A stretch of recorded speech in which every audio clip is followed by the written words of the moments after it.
हाँ जी। Hello everyone and good morning सभी को। उम्मीद करता हूँ मेरी वॉइस प्रॉपर आ रही होगी सभी तक। एक बार कंफर्म करेंगे, दो बार नहीं करेंगे। जल्दी बताइए वॉइस प्रॉपर आ रही है कि नहीं। रोबोटिक वॉइस तो नहीं आ रही है? हाँ हाँ जी। हेलो। चलो, तो वॉइस प्रॉपर आ रही है। तो आज से स्टार्ट करने वाले हम लोग जीव का विज्ञान। क्या पढ़ेंगे? जीव का विज्ञान, दैट इज़ बायोलॉजी। और जब जीव की बात आती है तो हर जीव जो बना होता है वो एक कोशिका से बना होता है, एक सेल से बना होता है। जैसे कि हमारे घर जो होते हैं, अगर उनको हम तोड़ के देखें तो उसमें हर एक ईंट मिलेगी हमें। ईंट ईंट मिलकर घर बनता है, ठीक है।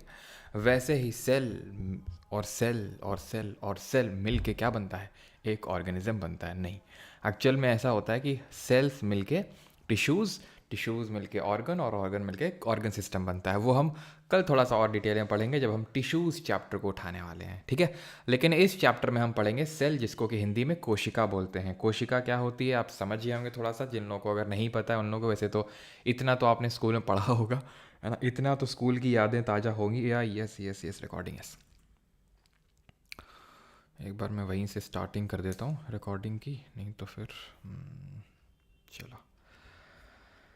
हाँ जी, ठीक है।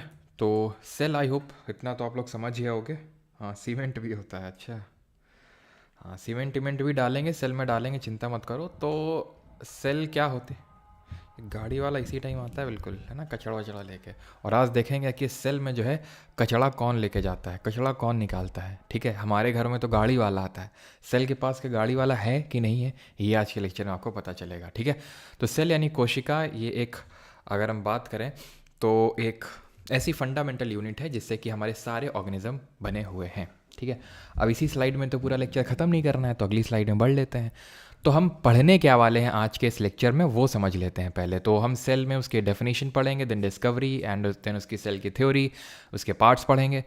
पार्ट में हम क्या क्या पढ़ेंगे? पार्ट में हम ये cell membrane, plasma membrane, cytoplasm, cell wall, nucleus, cell organelle पढ़ेंगे। देन उसके बाद सेल ऑर्गेनल में क्या पढ़ेंगे? ये सारी चीज़ें पढ़ेंगे, ठीक है। देन उसके बाद सेल डिवीजन पढ़ेंगे और हमारा फिर लेक्चर ख़त्म हो जाएगा। फिर घर जाएंगे अपने सभी लोग बस्ता उठा के, ठीक। तो अभी सेल डेफिनेशन स्टार्ट करते हैं। और ये जो यहाँ पर इसके पहले लगा रखा है ना, ये सब कुछ, ये काइंड ऑफ रिवीजन के लिए, जब हम लास्ट में आएंगे तो काइंड ऑफ इससे हम रिवीजन कर सकते हैं। या फिर आपको भी जब भी लगे क्या रिवीजन करना है, ठीक है, तो दो तीन ये जो शुरू में स्लाइड लगी हुई है, ये आप काइंड ऑफ आपके लिए ऐसे हैं कि भाई आपने देखा पार्ट ऑफ सेल, ठीक है। सेल ऑर्गेनल, सेल ऑर्गेनल मैंने क्या क्या पढ़ा था, तो ये सारी चीज़ें पढ़ी थी। लाइजोसोम क्या था, एंडोप्लाज्म, मतलब इस तरह से भी मैं लास्ट में आपको बताऊंगा कैसे, है ना। खैर, तो स्टार्टिंग करते हैं, बिल्कुल स्टार्टिंग से, सेल की डेफिनेशन से। तो सेल की डेफिनेशन क्या है? तो सेल बिल्डिंग ब्लॉक है लाइफ का। जैसे कि बिल्डिंग ब्लॉक हमारे घर का ईंटा है, ठीक है, वैसे ही ये है सेल की मतलब सेल है बिल्डिंग ब्लॉक ऑफ लाइफ। यानी कि लाइफ इसके बिना पॉसिबल ही नहीं है। फंडामेंटल यूनिट है लाइफ की और स्ट्रक्चरल और फंक्शनल यूनिट है लाइफ की, ठीक है। सेल की डिस्कवरी किसने करी थी, खोज किसने करी थी? तो ये हमारे एक रॉबर्ट हुक जी करके थे। इन्होंने जो पेड़ की छाल होती है, ठीक है, जिसको कि हम कॉर्क भी बोलते हैं, क्या बोलते हैं? कॉर्क, ठीक है। तो कॉर्क जो होती है बार्क की छाल में, उसमें इन्होंने इस सेल की डिस्कवरी करी थी। जब इन्होंने अपना इसमें माइक्रोस्कोप लगाया तो इन्होंने देखा कि ये हनी कॉम्ब टाइप का जो स्ट्रक्चर है वो इनको यहाँ पे देखने को मिल रहा है। हनी कॉम्ब अपार्टमेंट, जैसे कि जो मधुमक्खियाँ अपना जो छत्ता बनाती है तो छत्ते में जो शहद डालती हैं कुछ इस तरह का, है ना, साइक्लोहेक्सेन टाइप का स्ट्रक्चर होता ही है। तो इस तरह का स्ट्रक्चर देखने को उनको मिला था। और यहीं से इन्होंने सेल्यूला टर्म दिया था, सेल्यूला, ठीक है। सेल्यूला का मतलब होता है रूम, ठीक है। लैटिन भाषा में सेल्यूला का मतलब होता है रूम। तो वहीं से ही सेल का नाम पड़ा, जो कि जब रॉबर्ट हुक जी ने डिस्कवरी करी थी तब इसका नामकरण किया था सेल्यूला, ठीक है। अब बात करते हैं कि सेल की डिस्कवरी को आगे और किसने बढ़ाया, क्योंकि ये जो सेल की डिस्कवरी करी गई थी रॉबर्ट हुक जी के द्वारा, that was a dead cell, एक मृत कोशिका थी ये, ठीक है। सेल डिस्कवरी जिन्होंने करी थी वो एक डेड सेल की थी, एक लिविंग सेल की नहीं थी। तो लिविंग सेल की डिस्कवरी किसने करी? तो लिविंग सेल यानी कि जो जीवंत कोशिका है उसकी खोज करी थी Antony van Leeuwenhoek in the year 1674। और इन्होंने कब करी थी? 1665 में। ये आई थिंक लिखा नहीं हुआ है और आपको ये याद करना है, ठीक है। सेल डिस्कवरी रॉबर्ट हुक ने कब करी थी? 1665 में, रटना है आपको ये चीज़। और 1674 में डिस्कवरी करते हैं Antony van Leeuwenhoek free living cell की। कहाँ पर? पॉन्ड वाटर में, जो तालाब का पानी था उसमें। न्यूक्लियस क्या होता है नहीं पता है, तो हम आगे देखेंगे। उसकी डिस्कवरी रॉबर्ट ब्राउन ने करी थी, और प्रोटोप्लाज्म की नामकरण किया था प्रोटोप्लाज्म का पुरकिंजे ने। अब न्यूक्लियस और प्रोटोप्लाज्म क्या होते हैं भाई, आप आगे समझेंगे। अब डिस्कवरीज थी तो भाई डिस्कवरी में लगे हाथ लिख दिया यहाँ पे, ठीक है। अब आते हैं सेल की थ्योरी किसने दी। तो सेल की थ्योरी है क्या, तो सेल की थ्योरी ये है, ये बोलती है कि जितने भी सारे प्लांट और एनिमल है, जितने भी ऑर्गेनिज्म है, सब सेल के बने हुए हैं। ये है सेल थ्योरी, यानी cell is the basic unit of life. ये बोल दिया था शेल्डन और स्वान ने इन द ईयर 1838, 1838 में, ठीक है। ये थ्योरी दी गई थी।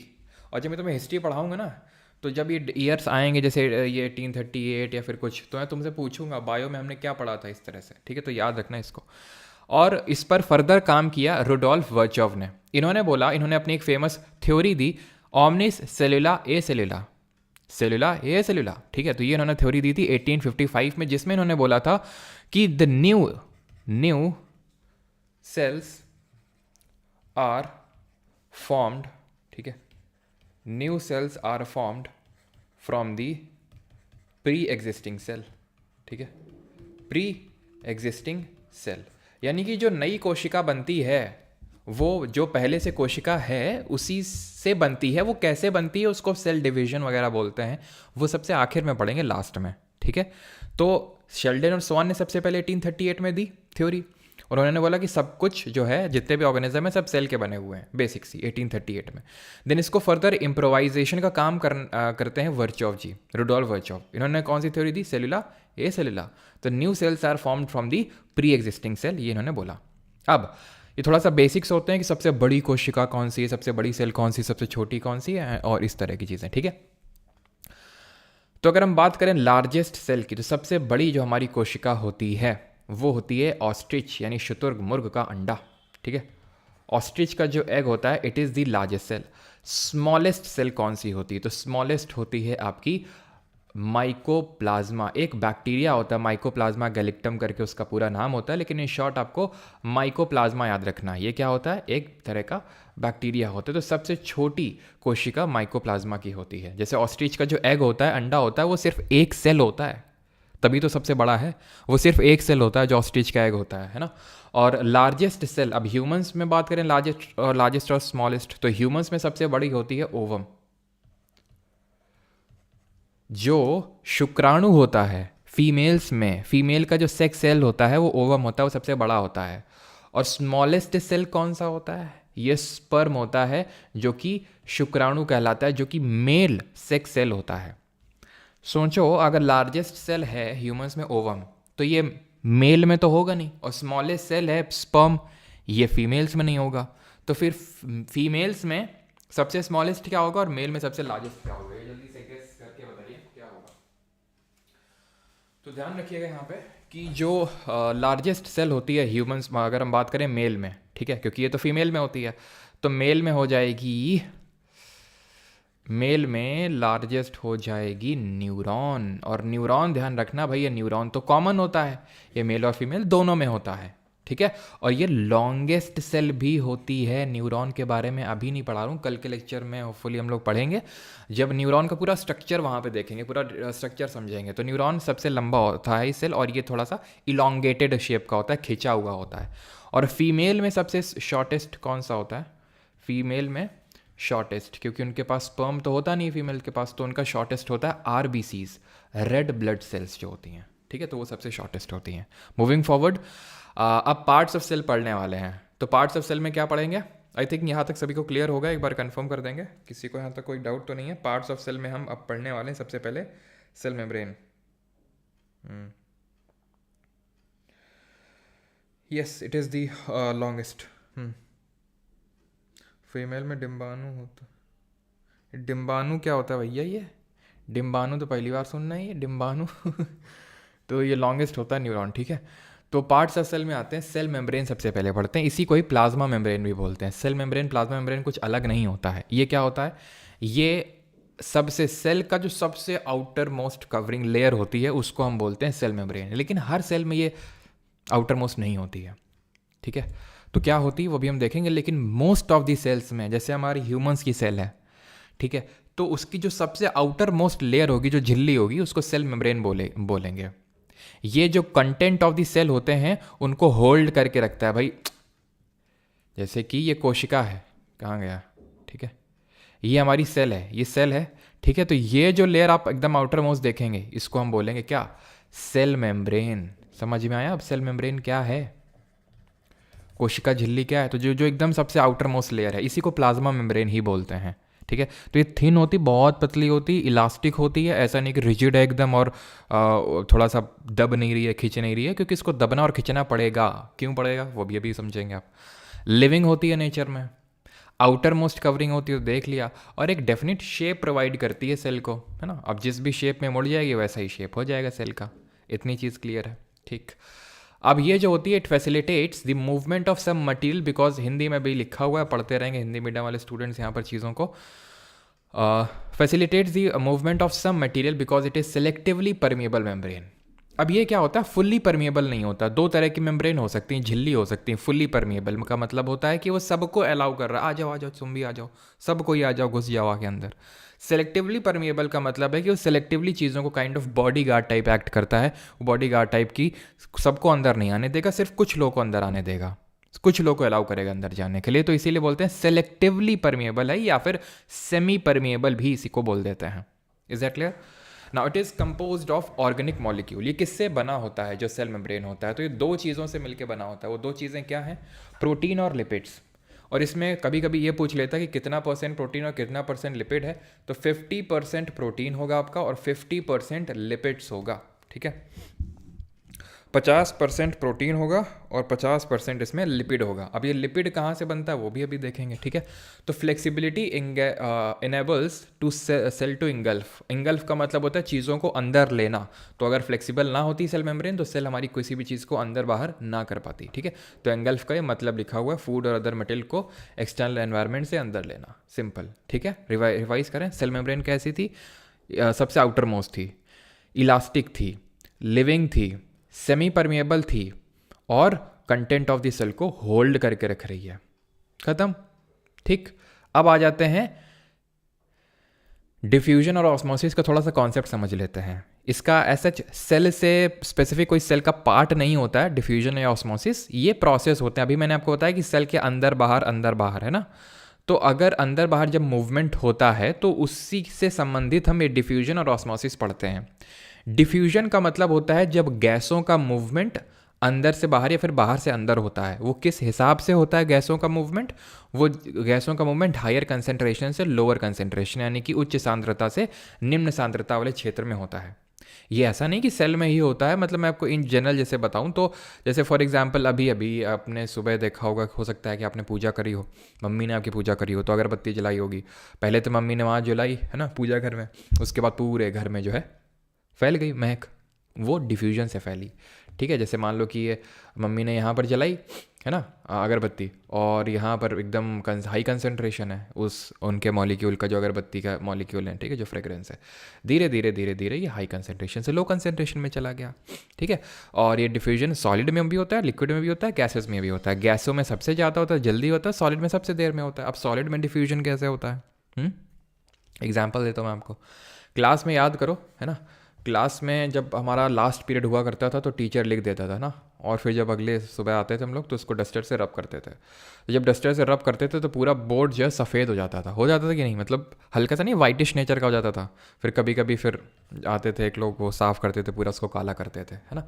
तो जो ब्लैक बोर्ड है, कहीं कहीं पे हमारे स्कूल में ग्रीन बोर्ड हुआ करता था, ठीक है। तो उसको रब करने से हल्का सा वाइटिश टाइप हो जाता था। तो वो डिफ्यूजन ही है कि भाई यहाँ पर मान लो कि मैंने चौक चला रखी, जब इसको डस्टर से रब किया तो वो सॉलिड हर जगह डिफ्यूज़ हो गया, ठीक है।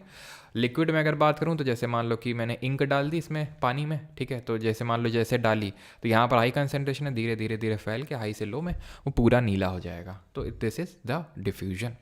ऑस्मोसिस क्या होता है? ठीक है, ये डिफ्यूजन है, आप देख सकते हैं यहाँ पर हाई कंसंट्रेशन है और यहाँ पर लो कंसंट्रेशन है, as simple as that. Osmosis क्या होता है, जिसको परासरण बोलते हैं? तो ऑस्मोसिस होता है काइंड ऑफ डिफ्यूजन ही होता है। यहाँ पे भी हाई कंसंट्रेशन से लो कंसंट्रेशन में मूवमेंट होता है, लेकिन यहाँ पर एक सेमी परमिएबल मेम्ब्रेन के थ्रू होता है। यहाँ पर क्या होता है, एक झिल्ली के थ्रू होता है, जैसे कि हमारी सेल है, जैसे कि हमारी कोशिका है। तो अब ये मान लो कि एक हमारी सेल है, ये कोशिका है, ये आरबीसी है, रेड ब्लड सेल है, ठीक है। अच्छा, रेड ब्लड सेल पता है आप लोगों को, एक ऐसी सेल होती है जिसमें कोई न्यूक्लियस नहीं होता है, इसमें न्यूक्लियस नहीं होता आरबीसी में, ठीक है। तो ये हमारी आरबीसी है, ठीक। अब आरबीसी में क्या होता है कि आरबीसी को हमने डाल दिया एक ऐसे सोल्यूशन में, ठीक है, जहाँ पर कंसंट्रेशन अंदर भी उतना ही है जितना बाहर है, तो कोई भी मूवमेंट किसी भी तरह का नहीं होगा, और इस तरह के सोल्यूशन को हम बोलते हैं आइसोटोनिक सोल्यूशन। लेकिन मान लेते हैं हमने एक ऐसे सोल्यूशन में डाल दिया आरबीसी को जहाँ पर क्या है, बाहर हाई कंसंट्रेशन है और अंदर लो कंसंट्रेशन है। किसका किसका किसका? वाटर का ध्यान रखना। कई बार कंफ्यूजन होता है इस चीज़ को लेकर, हाई किसका किसका लो। हमेशा वाटर का ध्यान रखना, बस वाटर को पकड़ के चलना, ठीक है। हाई कंसंट्रेशन से लो कंसंट्रेशन मूवमेंट होता है, और किसके कंसंट्रेशन की बात करते हैं? वाटर की। तो बाहर पानी ज़्यादा है, अब देखो भाई, क्योंकि सॉल्ट भी हो सकता है, सॉल्ट भी होगा, मान लेते हैं इसमें भी, पानी में भी सॉल्ट मिला हुआ है, यहाँ भी सॉल्ट है, लेकिन क्योंकि सेमी परमेबल मेम्ब्रेन है ना, सेल मेम्ब्रेन, तो सबको तो अलाउ करेगी नहीं कि भाई सॉल्ट भी आ जाओ, सब कुछ आ जाओ, वो सिर्फ वाटर को अलाउ करेगी अंदर बाहर। तो इसलिए वाटर का मूवमेंट होगा, ठीक है, वाटर को ही अलाउ करेगी, क्योंकि वो सेमी परमेबल है, सबको थोड़ी ना अलाउ कर देगी कि सॉल्ट वॉल्ट सब आ जाओ, घुसे चले आओ, नहीं, ठीक है। तो हाई कंसंट्रेशन से लो कंसंट्रेशन मूवमेंट होगा, तो ये मूवमेंट कुछ इस तरह से होगा अंदर की तरफ, और जब अंदर की तरफ मूवमेंट होगा तो ये जो सेल है ना आरबीसी, कोई भी सेल हो, ये फूल जाएगी, बड़ी हो जाएगी, स्वॉलो हो जाएगी, यानी कि फूल जाएगी। तो इसको, इस तरह के सोल्यूशन को बोलते हैं हाइपोटोनिक सोल्यूशन। हाइपरटोनिक सोल्यूशन क्या होता है? हाइपो का उल्टा, अंदर हाई कंसंट्रेशन होगा, बाहर लो कंसंट्रेशन होगा, किसका? वाटर का। जब मूवमेंट हो जाएगा तो सिंपल क्या होगा आपका, उस एकदम मतलब सिकुड़ जाएगी, श्रंक हो जाएगी। जैसे फॉर एग्जांपल किशमिश आप डालो पानी में, फूल जाती है, क्यों? क्योंकि हाई कंसंट्रेशन है पानी का बाहर, तो पानी बाहर से अंदर की तरफ चला गया, वो फूल गया। और जहाँ पे मतलब सिकुड़ जाती है, इस तरह के सोल्यूशन को बोलते हैं हाइपरटोनिक सोल्यूशन। याद कैसे रखेंगे? ऐसे नहीं याद रखेंगे हाइपर हो गया तो मैं फूली नहीं, इसको ऐसे याद रखेंगे हाइप ओ टो ओ आ रहा है, ठीक है, और ओ थोड़ा फूला हुआ टाइप लगता है। ओ को हम ऐसे तो बनाते नहीं हैं, ओ को ऐसे बनाते हैं गोल गोल फूला हुआ, तो फूल जाएगा सेल जब हम हाइपोटोनिक सोल्यूशन में डालेंगे। और आइसोटोनिक में कोई मूवमेंट नहीं होगा, हाइपोटोनिक में बाहर से अंदर की तरफ मूवमेंट, हाइपर में अंदर से बाहर की तरफ मूवमेंट, किसका? वाटर का। आइसोटोनिक में समान रहेगा हमेशा, always you have to check the concentration of water, ठीक है। तो ये होता है ऑस्मोसिस। डिफ्यूजन, गैस डिफ्यूजन क्या होता है? Without any kind of semi permeable membrane, जब हाई से लो में मूवमेंट होता है। ऑस्मोसिस में क्या हो रहा है? मूवमेंट हो रहा है through a semi permeable membrane, और इसमें किसी तरह की एनर्जी की रिक्वायरमेंट नहीं होती। और अगर एनर्जी की रिक्वायरमेंट हो, पता है, हम लो से हाई में भी मूवमेंट करवा सकते हैं, उसको बोलते हैं क्या? उसको बोलते हैं एक्टिव ऑस्मोसिस, उसको बोलते हैं एक्टिव ऑस्मोसिस। जब हम लो से हाई में भी एनर्जी दे के मूवमेंट करवा देते हैं, जैसे कि जिसको हम रिवर्स ऑस्मोसिस बोलते हैं। तभी तो वो जो आपका लगा रहता है आरओ, घर में जो आरओ लगा रहता है, उसको आरओ का मतलब क्या है? रिवर्स ऑस्मोसिस ही होता है। तो उसमें ज़रूरत होती है ना एनर्जी देने की, तो वो लो से तभी हाई में मूवमेंट हो पाता है, उसी को बोलते हैं एक्टिव ऑस्मोसिस, ठीक है। तब तक प्रोसेस चलता रहता है जब तक इक्विलिब्रियम नहीं हो जाता, जब तक आइसोटोनिक वाली कंडीशन नहीं आ जाती है कि दोनों में अंदर बाहर सेम कंसंट्रेशन हो। अब आ जाते हैं अगले पार्ट में सेल के, and that is cell wall, कोशिका भित्ति। कोशिका भित्ति, सेल मेम्ब्रेन और सेल वॉल पे आ गए अभी हम। सेल वॉल जो है हर सेल में नहीं पाई जाती है। जो सेल वॉल होती है कोशिका भित्ति, हर एक कोशिका में नहीं पाई जाती है। ये जो हमारे पादप कोशिका होती हैं, यानी कि जो हमारे प्लांट की सेल होती है, ठीक है, बैक्टीरिया की सेल होती है, फंगस की सेल होती है, और एल्गे की जो सेल होती है, इनमें पाया जाता है हमारा सेल वॉल। और सेल वॉल जो है, अभी हमने देखा था ये सेल थी, इस तरह से पीछे देखा तो ये सेल मेम्ब्रेन थी। सेल वॉल क्या है? सेल मेम्ब्रेन के बाहर एक काइंड ऑफ एक्स्ट्रा एक आप बोल सकते हैं कि कवरिंग होती है। सेल मेम्ब्रेन के बाहर सेल वॉल एक एक्स्ट्रा कवरिंग है, जो प्लांट की सेल में, बैक्टीरिया की सेल में, फंगस की सेल में और एल्गे यानी शैवाल की सेल में देखने को मिलता है। ये नॉन लिविंग होती है, वो कैसी थी? लिविंग थी। ये फ्रीली परमिएबल है, वो कैसी थी? सेमी परमिएबल, यानी सबको अलाउ करती है ये। अब क्योंकि ये बाहर है, सेल मेम्ब्रेन अंदर है, ये सेल मेम्ब्रेन के बाहर है, तो इस सेल मेम्ब्रेन यहाँ नहीं, अब यहाँ पर सेल वॉल शेप प्रोवाइड करेगी इन टाइप ऑफ सेल में जहाँ सेल वॉल होगी, ठीक है, ये स्ट्रेंथ प्रोवाइड करता है, रिजिडिटी वगैरह प्रोवाइड करता है। और किसका बना होता है? सेल मेम्ब्रेन किसका बना था? रिकॉल करो जल्दी से, अभी थोड़ी देर पहले देखा था। तो ये डिपेंड करता है कि आप किस सेल की बात कर रहे हैं। प्लांट सेल की बात कर रहे हैं तो अलग चीज़ का बना होगा, बैक्टीरिया सेल की बात कर रहे हैं तो अलग तरह का मटेरियल का बना होगा, फंगस की बात कर रहे हैं अलग तरह का बना होगा। तो जब प्लांट की बात करते हैं तो ये सेल्यूलोज का बना होता है, जो सेल वॉल है। बैक्टीरिया की बात करते हैं तो ये बना होता है पेप्टिन, या फिर ये इन शॉर्ट हमने पेप्टिन बोल दिया, लेकिन वैसे पेप्टिडोग्लाइकन भी बोलते हैं, पेप्टिडोग्लाइकन। अब ध्यान रखना, ग्लाइकोकैलिक्स नहीं होगा इसमें। जो ग्लाइकोकैलिक्स होता है वो एक कवरिंग होती है, जो सेल पूरी होती है उसकी कवरिंग होती है ग्लाइकोकैलिक्स। ठीक है, तो ग्लाइकोकैलिक्स ये कवरिंग होती है, ये एक काइंड ऑफ स्लाइम लेयर है। ठीक है, ये क्या है? ये कवरिंग है ऑफ सेल। ठीक है, फंगस में अगर बात करें तो एक चिटिन या फिर काइटिन, जो भी आप प्रोनाउंस करो, तो ये कॉम्प्लेक्स शुगर होती है, उसकी बनी होती है। ठीक है, तो एनिमल सेल और प्लांट सेल में हमने क्या डिफरेंस देखा? तो एनिमल सेल में हमें सेल वॉल नहीं देखने को मिल रही थी, यहाँ पर सेल वॉल देखने को मिल रही है। प्लांट सेल में सेल्यूलोज की बनी हुई है। तो ये मेन डिफरेंस है इन दोनों के बीच में।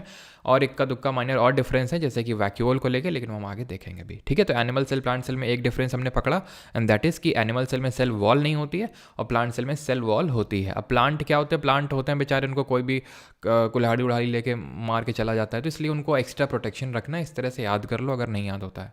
हम तो अपनी प्रोटेक्शन हाथों से कर सकते हैं, लेकिन बेचारे प्लांट नहीं कर सकते, तो इसलिए भगवान ने उनको एक्स्ट्रा एक वॉल दी है। ठीक है, सेल मेम्ब्रेन और सेल वॉल के बीच में डिफरेंस है, रिवीजन के लिए जब ठीक है देखना चाहें वो तो हमने देख ही लिया है ऑलराइट, हिंदी में ये।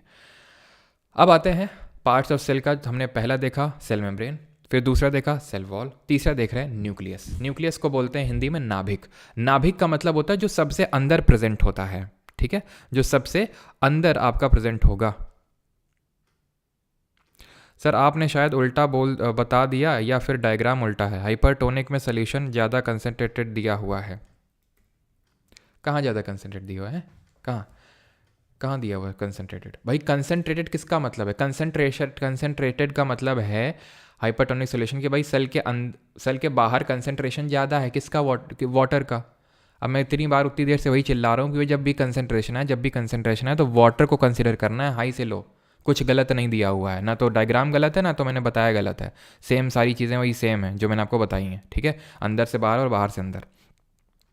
आगे बढ़ते हैं। तो न्यूक्लियस क्या चीज़ होती है? तो न्यूक्लियस हमारी सेल के सेंटर में बैठा होता है। न्यूक्लियस जो होता है वो सेल के एकदम सेंटर पे बैठा होता है, और बाकी जितने भी सेल के पार्ट्स होते हैं उन सब की एक्टिविटी को रेगुलेट करता है। जैसे कि हमारा ये शरीर है, शरीर में हाथ हैं, पैर हैं, मतलब मुंह है, कान है, नाक है, इतनी सारी चीज़ें हैं। ठीक है, इन सब को रेगुलेट कंट्रोल कौन करता है? ब्रेन। तो बस इसीलिए तो इसको ब्रेन ऑफ द सेल बोल देते हैं, क्योंकि ये बाकी सेल की इट कंट्रोल्स। ठीक है, it controls the activities of different cell organelles. Cell organelle क्या है? कोशिकांग बोलते हैं सेल ऑर्गेनल को, अभी देखेंगे। ठीक है, ठीक है, तो उनकी एक्टिविटी को कंट्रोल करना, तो वो इसका काम होता है। लार्ज होता है साइज में, सेंट्रली लोकेटेड होता है, और ये सब लार्जेस्ट सेल स्ट्रक्चर होता है। बस ये थोड़ा सा बेसिक चीज़ें ध्यान रखना है। और इसकी डिस्कवरी किसने करी थी जल्दी से कमेंट बताएंगे। पीछे हम लोगों ने सबसे पहले देखा था जहाँ पर रॉबर्ट हुक और एंटनी वॉन लीवेनहॉक के बारे में देखा था, तो इसकी डिस्कवरी किसने करी थी? भूरे जी ने करी थी, रॉबर्ट ब्राउन। ठीक है, आगे बढ़ते हैं। ये न्यूक्लियस का स्ट्रक्चर है हमारा पूरा। यहाँ पर आप देख पा रहे होंगे ये थ्रेड लाइक कुछ ऐसा स्ट्रक्चर आपको दिख रहा है, ये धागे नुमा स्ट्रक्चर। इसको क्रोमैटिन मटेरियल बोलते हैं। यही क्रोमोसोम बनता है जब सेल डिवीजन होता है ना, जब कोशिका का विभाजन होता है। क्यों होता है, कैसे होता है, कितने प्रकार सब पढ़ेंगे, है ना। इसी ऐसे मैं ज़्यादा डाउट नहीं लूँगा। जब क्लास एकदम ऑलमोस्ट पूरी एंड हो जाएगी तब मैं कायदे से आपके लूँगा। ठीक है, जो भी आपका होगा तो ऐसे बीच बीच में लेता रहूँगा, टेंशन मत लीजिएगा। ठीक है, तो क्रोमैटिन मटेरियल है ये। क्रोमैटिन मटेरियल जब सेल डिवाइड होता है तो यही बाद में क्रोमोसोम बनता है। ठीक, एक चीज़ ये हो गई। पहले हम यहाँ पे जो लिखा हुआ उसको समझ लेते हैं कि भाई कितने कंपोनेंट होते हैं न्यूक्लियस के। तो दो कंपोनेंट होते हैं, न्यूक्लियर एनवेलप और न्यूक्लियोप्लाज्म। ये क्या होता है? तो न्यूक्लियर एनवेलप ये होता है, ये जो कवरिंग देख रहे हैं आप, कवरिंग, जैसे कि सेल की कवरिंग थी सेल मेम्ब्रेन, तो ऐसे न्यूक्लियर की कवरिंग है न्यूक्लियर एनवेलप। ठीक है, और न्यूक्लियोप्लाज्म ये जो अंदर मटीरियल भरा हुआ है न्यूक्लियस के अंदर, इसको न्यूक्लियोप्लाज्म बोलते हैं। तो न्यूक्लियर एनवेलप आप समझ सकते हैं, इसमें 2 न्यूक्लियर मेम्ब्रेन से मिलकर बना होता है, ये न्यूक्लियस की कवरिंग होती है, ठीक है। ये न्यूक्लियस को साइटोप्लाज्म से अलग करता है, अभी साइटोप्लाज्म के बारे में भी पढ़ेंगे, ठीक है। बस इतना आपको ध्यान रखना है। न्यूक्लियोप्लाज्म क्या है, जो अंदर आपका ये लिक्विड सब्सटेंस भरा हुआ है न्यूक्लियस के अंदर, उसको बोलते हैं न्यूक्लियोप्लाज्म, बस, ठीक है। अब यहाँ पर आप एक चीज़ देखेंगे, इस न्यूक्लियस के अंदर ये जो पार्ट है ना, ये गोल गोल इस तरह से दिख रहा होगा, इसको बोलते हैं न्यूक्लियोलस। क्या बोलते हैं? न्यूक्लियोलस। अभी न्यूक्लियोलस बड़ा इंपॉर्टेंट होता है कहाँ पर, तो ये जो न्यूक्लियोप्लाज्म है, ये जो अभी मैंने आपको बताया लिक्विड ग्राउंड सब्सटेंस है, उसके अंदर भरा हुआ है न्यूक्लियस के, उसके 2 पार्ट हैं। एक तो क्रोमैटिन मटीरियल जिसका मैं जिक्र कर रहा था अभी, जो बाद में जाके क्रोमोसोम बन जाता है जब कोशिका विभाजन होता है, सेल डिवीजन होता है, और एक होता है न्यूक्लियोलस। अब इसका मेन फंक्शन क्या होता है न्यूक्लियोलस का, तो ये एक या एक से ज़्यादा नंबर में हो सकते हैं। इसका जो मेन काम होता है वो राइबोसोम को बनाना और उनको असेंबल करना, to make the ribosome and to assemble them, ये इसका काम होता है। और राइबोसोम का काम ये होता है कि वो प्रोटीन को बनाए। राइबोसोम का काम होता है कि वो प्रोटीन को बनाए, और राइबोसोम को कौन बनाता है? न्यूक्लियोलस बनाता है, और उनको असेंबल भी करता है, ठीक है। जो डॉट डॉट स्ट्रक्चर आप देख रहे थे पिछले वाले जो भी मैंने दिखाया था न्यूक्लियस में, वो डॉट डॉट स्ट्रक्चर आपके राइबोसोम ही थे। मैं आपको फिर से दिखा देता हूँ, ये जो डॉट डॉट स्ट्रक्चर आप देख पा रहे हैं, ये छोटे छोटे छोटे छोटे छोटे जो हैं, इनको हम राइबोसोम ही बोलते हैं, ठीक। क्रोमैटिन मटीरियल क्या होता है? ये थ्रेड लाइक स्ट्रक्चर होते हैं, धागे की तरह। जब कोशिका विभाजन होता है तो क्रोमैटिन मटीरियल जो है it gets organised into the chromosome, तो ये जो है क्रोमोसोम में तब्दील हो जाते हैं, क्रोमोसोम बन जाते हैं, ठीक है। क्रोमोसोम क्या होते हैं? थ्रेड लाइक स्ट्रक्चर होते हैं, जब सेल डिवीजन होता है तब विजिबल होते हैं। 2 चीज़ों से मिलके बने होते हैं, एक डीएनए और एक प्रोटीन। कितने चीज़ों से मिलके बने होते हैं? डीएनए और प्रोटीन से मिलके बने होते हैं। तो यहाँ पर थोड़ा सा ध्यान से समझेंगे, ये न्यूक्लियस है, ठीक है। मतलब ये पूरा सेल है और सेल के अंदर ये न्यूक्लियस है। न्यूक्लियस के अंदर आपको ये जो दिख रहे हैं ये क्रोमोसोम है, ठीक है।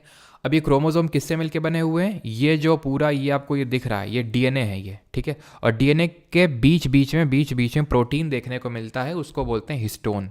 तो क्रोमोसोम किसके बने हुए हैं? डीएनए और प्रोटीन के, ठीक है। यहां तक किसी कोई डाउट होगा तो पूछेंगे। और हाँ, क्रोमोसोम की डिस्कवरी किसने करी थी? तो वॉल्टर फ्लेमिंग ने करी थी। Who discovered them? तो इसकी डिस्कवरी करी थी वॉल्टर फ्लेमिंग ने, ठीक है। क्लियर इतनी चीज़? तो ये चीज़ है, डिस्कवरी इसकी वॉल्टर फ्लेमिंग ने करी थी। और डीएनए का डबल हेलिकल स्ट्रक्चर चलो अभी नहीं पढ़ रहे हैं, जब डीएनए रेप्लिकेशन पढ़ेंगे तो वहाँ पर डीएनए के बारे में आपको बताऊंगा, अभी नहीं पढ़ना है डीएनए के बारे में, ठीक है। अभी डीएनए रेप्लिकेशन देखेंगे तो वहाँ पर, ठीक है। क्लियर है? तो आगे बढ़ते हैं फिर। और पार्ट्स ऑफ सेल में चौथा पार्ट आते हैं। अभी हम सेल ऑर्गेनल में नहीं आए हैं, ठीक है, पार्ट्स ही देख रहे हैं। सेल मेम्ब्रेन देखा, कुछ कुछ सेल में सेल वॉल होती है तो वो देखी, ठीक है। फिर हमने न्यूक्लियस देखा, अब हम देख रहे हैं साइटोप्लाज्म। साइटोप्लाज्म क्या है? तो साइटोप्लाज्म ये न्यूक्लियस और सेल मेम्ब्रेन के बीच में जो लिक्विड भरा हुआ है उसको साइटोप्लाज्म बोलते हैं। जैसे कि न्यूक्लियस के अंदर न्यूक्लियोप्लाज्म भरा था, वैसे सेल के अंदर जो भरा होता है उसको साइटोप्लाज्म बोलते हैं, ठीक है। It parts between the plasma membrane and nuclear envelope, ठीक है। तो न्यूक्लियर एनवेलप और ये जो सेल मेम्ब्रेन है इसके बीच में जो मटेरियल भरा हुआ है इसको हम बोलते हैं साइटोप्लाज्म, ठीक है। ये साइटोसोल का बना हुआ होता है, इसमें मेन एक्वस जो ग्राउंड सब्सटेंस होता है वो साइटोसोल होता है। Cell organelle are present in the cytoplasm. Different जो हमारे कोशिकांग हैं वो यहीं पे फ्लोट कर रहे हैं, जिनके बारे में भी हम आगे देखेंगे, ठीक है। Now what are cytoplasmic inclusions? अगर कभी आपसे पूछ ले, जो कि पूछता भी है, कि साइटोप्लाज्मिक इंक्लूजन क्या होते हैं, तो ये होते हैं हमारे नॉन लिविंग कंपोनेंट। कौन सा कलर चलेगा यहाँ पे अच्छे से? येलो, हाँ। नॉन लिविंग कंपोनेंट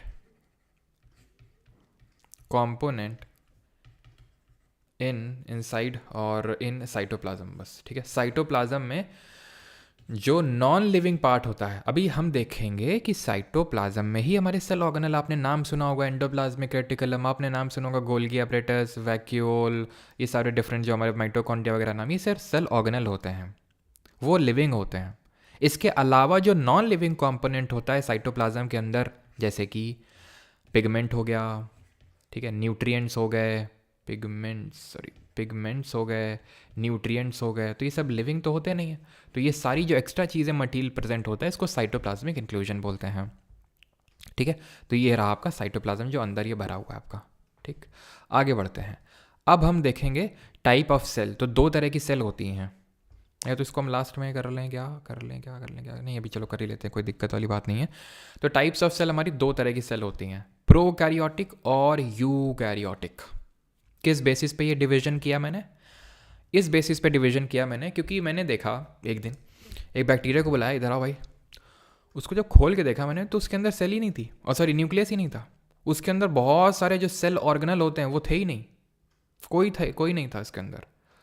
तो फिर जो है मुझे कुछ डाउट हुआ, तो फिर जो है मैंने क्या किया, सेल को डिवाइड कर दिया दो पार्ट में। एक को बोला प्रो कैरियोटिक और एक को बोला यू कैरियोटिक। कैरियोटिक का मतलब होता है न्यूक्लियस, ठीक है, न्यूक्लियस। कैरियोट का मतलब होता है न्यूक्लियस, यू का मतलब होता है ट्रू। तो यानी कि इनमें ट्रू न्यूक्लियस है और इनमें ट्रू न्यूक्लियस नहीं है, किसमें? प्रोकैरियोटिक में, ठीक। तो प्रोकैरियोटिक जो हमारी सेल होती है उसका साइज 1 से 10 माइक्रोमीटर का होता है, वहीं यूकैरियोटिक बहुत बड़े, ऑलमोस्ट 5 टाइम्स आप बोल सकते हो साइज की होती है यूकैरियोटिक। न्यूक्लियस नहीं होगा, इसमें न्यूक्लियस होगा, तभी यू का मतलब ट्रू, कैरियोट का मतलब न्यूक्लियस। न्यूक्लियोलस एब्सेंट होगा इसमें, न्यूक्लियोलस इसमें प्रेजेंट होगा, ठीक है। इसमें सेल ऑर्गेनल जो हम अभी पढ़ने वाले हैं वो नहीं होते हैं बेचारे में, इसमें होते हैं, सब कुछ होता है। इसमें सिंगल क्रोमोसोम, इसमें मोर देन वन क्रोमोसोम। अब जो प्रोकैरियोटिक सेल है वो कुछ इस तरह की दिखती है। यहाँ पर तुम देख पा रहे हो कि न्यूक्लियस ऐसे न्यूक्लियर मेम्ब्रेन रहता है, यहाँ पे थ्रेड लाइक जो स्ट्रक्चर है ऐसा फैला हुआ है, कोई कवरिंग अवरिंग है ही नहीं, कोई कवरिंग अवरिंग है ही नहीं। तो इस कवरिंग अवरिंग जहाँ नहीं है इसको बोलते हैं अनडिफाइंड न्यूक्लियर रीजन। क्योंकि भाई डिफिनीशन कब आएगी? डेफिनेशन तो तब आएगी ना जब इसमें एक बढ़िया सा एक मेम्ब्रेन होगी। डेफिनेशन है ही नहीं प्रॉपर इसमें तो अभी। तो भैया इसको बोलेंगे अनडिफाइंड न्यूक्लियर रीजन, ठीक है, अनडिफाइंड न्यूक्लियर रीजन। और इसको क्या बोलते हैं, इस अनडिफाइंड न्यूक्लियर रीजन को? इसको हम बोलते हैं न्यूक्लियोइड। न्यूक्लियोइड बोलते हैं इस अनडिफाइंड न्यूक्लियर रीजन जहाँ पर सब फैला हुआ है, न्यूक्लियस का मटेरियल सब इधर उधर फैला हुआ है, ठीक। इसमें क्या सेल ऑर्गेनल देखने को मिल रहे हैं? नहीं मिल रहे हैं। अच्छा, क्या कॉमन चीज़ें मिल रही हैं आपको? बूझो तो जाने करके आता था ना एक, उसमें ऐसे दो पिक्चर होती थी, बताने होते थे डिफरेंसेस न्यूज़पेपर में, या फिर जो हमारी वो चंपक करके एक मैगजीन आती थी, किसने पढ़ी चंपक? तो उसमें होती थी ना वो दो पिक्चर कि भाई इसमें बताओ क्या डिफरेंसेस हैं, या फिर आई थिंक क्या सिमिलैरिटीज़ हैं, डिफरेंसेस के। तो यहाँ पर मैं आपसे पूछा हूँ सिमिलैरिटीज़ क्या हैं। तो एक तो भाई ये है कि इसमें प्लाज्मा मेम्ब्रेन इसमें भी है, वही सेल मेम्ब्रेन, और इसमें भी है। इसमें भी राइबोसोम है, इसमें भी राइबोसोम है। इसमें भी साइटोप्लाज्म है, इसमें भी साइटोप्लाज्म होगा। तो ये बस कॉमन है भाई। खुद ही सोचो यार, अगर ये सेल है तो सेल मेम्ब्रेन तो होगी ही, और सेल है तो साइटोप्लाज्म तो होगा ही, ठीक है। चाहे ये ले लो चाहे ये तो दोनों कॉमन चीज़ें हैं। मतलब ये तो होगा ही होगा, ये तो होना ही पड़ेगा। बस राइबोसोम ध्यान रखना कि प्रोकैरियोटिक में भी होता है और यूकैरियोटिक में, बाकी सब कुछ एब्सेंट होता है प्रोकैरियोटिक में। प्रो है ना ये। और प्रोकैरियोटिक एग्जाम्पल क्या है? प्रोकैरियोटिक एग्जाम्पल हैं बैक्टीरिया लोग। ये जो बैक्टीरिया लोग होते हैं सब में, चाहे जितने तरह के बैक्टीरिया हों, इनमें प्रोकैरियोटिक सेल ही होती है, ठीक है, क्योंकि इनकी सेल उतनी अभी डेवलप नहीं हुई है, वेल डेवलप्ड नहीं है। अब तुम एक चीज़ देख पा रहे होगे, ये बैक्टीरिया में पूंछ निकली हुई है। पूंछ निकली हुई कि नहीं, बंदर जैसी है ना, वो जो हमारे एक वो काले मुंह के बंदर होते हैं, तो उसकी तरह निकली हुई है। और इसको बोलते हैं फ्लैगेलम। क्या बोलते हैं? फ्लैगेलम। ये अपेंडेज होता है। अपेंडेज क्या होते हैं? अपेंडेज जैसे हमारे पास पैर हैं चलने के लिए, तो इनको चलने के लिए फ्लैगेलम है। तो इस फ्लैगेलम से भी क्वेश्चन बनता है कि फ्लैगेलम के कितने पार्ट होते हैं। तो ध्यान रखना, जो बैक्टीरिया फ्लैगेलम या फिर फ्लैगेला जो होता है, ठीक है, बैक्टीरिया का जो फ्लैगेलम होता है जो इसको चलने में यानी कि इसके मूवमेंट में हेल्प करता है, ठीक है, helps in the movement of bacteria, ये 3 पार्ट्स में डिवाइडेड होता है। आपको पिक्चर में ज़्यादा लोड नहीं लेना, P ring, M S ring, L ring, कुछ नहीं, बस याद रखो 3 पार्ट हो। 3 पार्ट कौन से हैं? एक है बेजल बॉडी, ठीक है, क्या है? बेजल बॉडी है। यहाँ पर आप देख पा रहे होंगे जो पूरी बॉडी है इसको बेजल बॉडी बोलते हैं, ठीक है। दूसरा होता है हुक, और तीसरा होता है फिलामेंट। ये जो देख पा रहे हो फिलामेंट है, और बेसल बॉडी को फिलामेंट से जोड़ के रखा हुआ है हुक ने। तो 3 पार्ट्स होते हैं, ये ध्यान रखना है घुमा फिरा के। अब हम आएंगे सेल ऑर्गेनल में, जो आप सुनते रहते हैं एंडोप्लाज्मिक रेटिकुलम, ये वो फलाना ढिमका, वो सब अब हम देखने वाले हैं, ठीक है। बुक में ये सब डायग्राम दिख नहीं रहा है, देखो ढंग से देखो, ठीक है।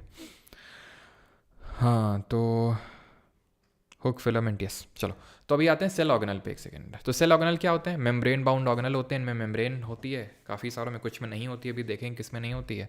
ये क्या होते हैं? बस घुमा फिरा के तुमको ये सब याद नहीं करना है। मेन जैसे कि हमारे अभी में है ना, बॉडी होती है, शरीर होता है, हाथ हैं, पैर हैं, मुंह है, कान है, नाक है, सबका कुछ ना कुछ काम है। वैसे ही सेल में माइटोकॉन्ड्रिया है, एंडोप्लाज्मिक रेटिकुलम है, गोल्गी अपैरेटस है, वैक्यूल है, पेरोक्सिसोम है, इन सब का कुछ काम है। क्या काम है वो हमें पढ़ना है। तो सबसे पहला वैक्यूल, इनको रिक्तियाँ बोलते हैं।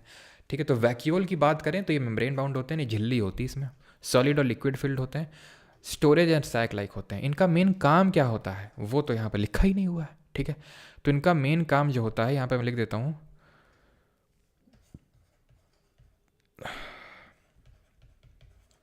To provide rigidity and turgidity. Rigidity and turgidity. अब होता ये है कि देखो, होता तो ये दोनों में है, प्लांट में भी होता है, एनिमल में होता है, लेकिन ये जो रिजिडिटी और टर्जिडिटी वाला जो फंक्शन है ना, ये मेन प्लांट सेल में परफॉर्म करना होता है, इसको एनिमल सेल में ना के बराबर काम होता है। अब एनिमल सेल में भी होता है, लेकिन बहुत ही छोटा सा स्पेस ऑक्यूपाई करके रखता है, कहीं कोने में पड़ा होता है, और टेम्प्रेरी होता है। ऐसा नहीं कि हमेशा देखने को मिलता है, जब ज़रूरत होती तब होता है। और यहाँ पे ग्लूकोज, ग्लाइकोजन, प्रोटीन, इन सबको स्टोर करने का काम इसके पास रखा हुआ है। और प्लस इसका काम जो है कभी कभी वेस्ट को हटाने में भी ये एनिमल सेल में कर देता है। मेन जो इसका फंक्शन निकल के आता है वो एक प्लांट सेल में निकल के आता है, उसमें बहुत लार्ज होता है, इतना लार्ज होता है कि ये सेल का 50 to 90% जो वॉल्यूम है उसको ऑक्यूपाई करके रखता है। ये 50 to 90% ऑफ सेल का वॉल्यूम। ये परमानेंट नेचर का होता है। एनिमल में देखे थे कि टेम्पररी होता है, यहाँ पर ये परमानेंट प्रेजेंट होगा। सेल सैप होता है। ये सेल सैप किसका बना होता है?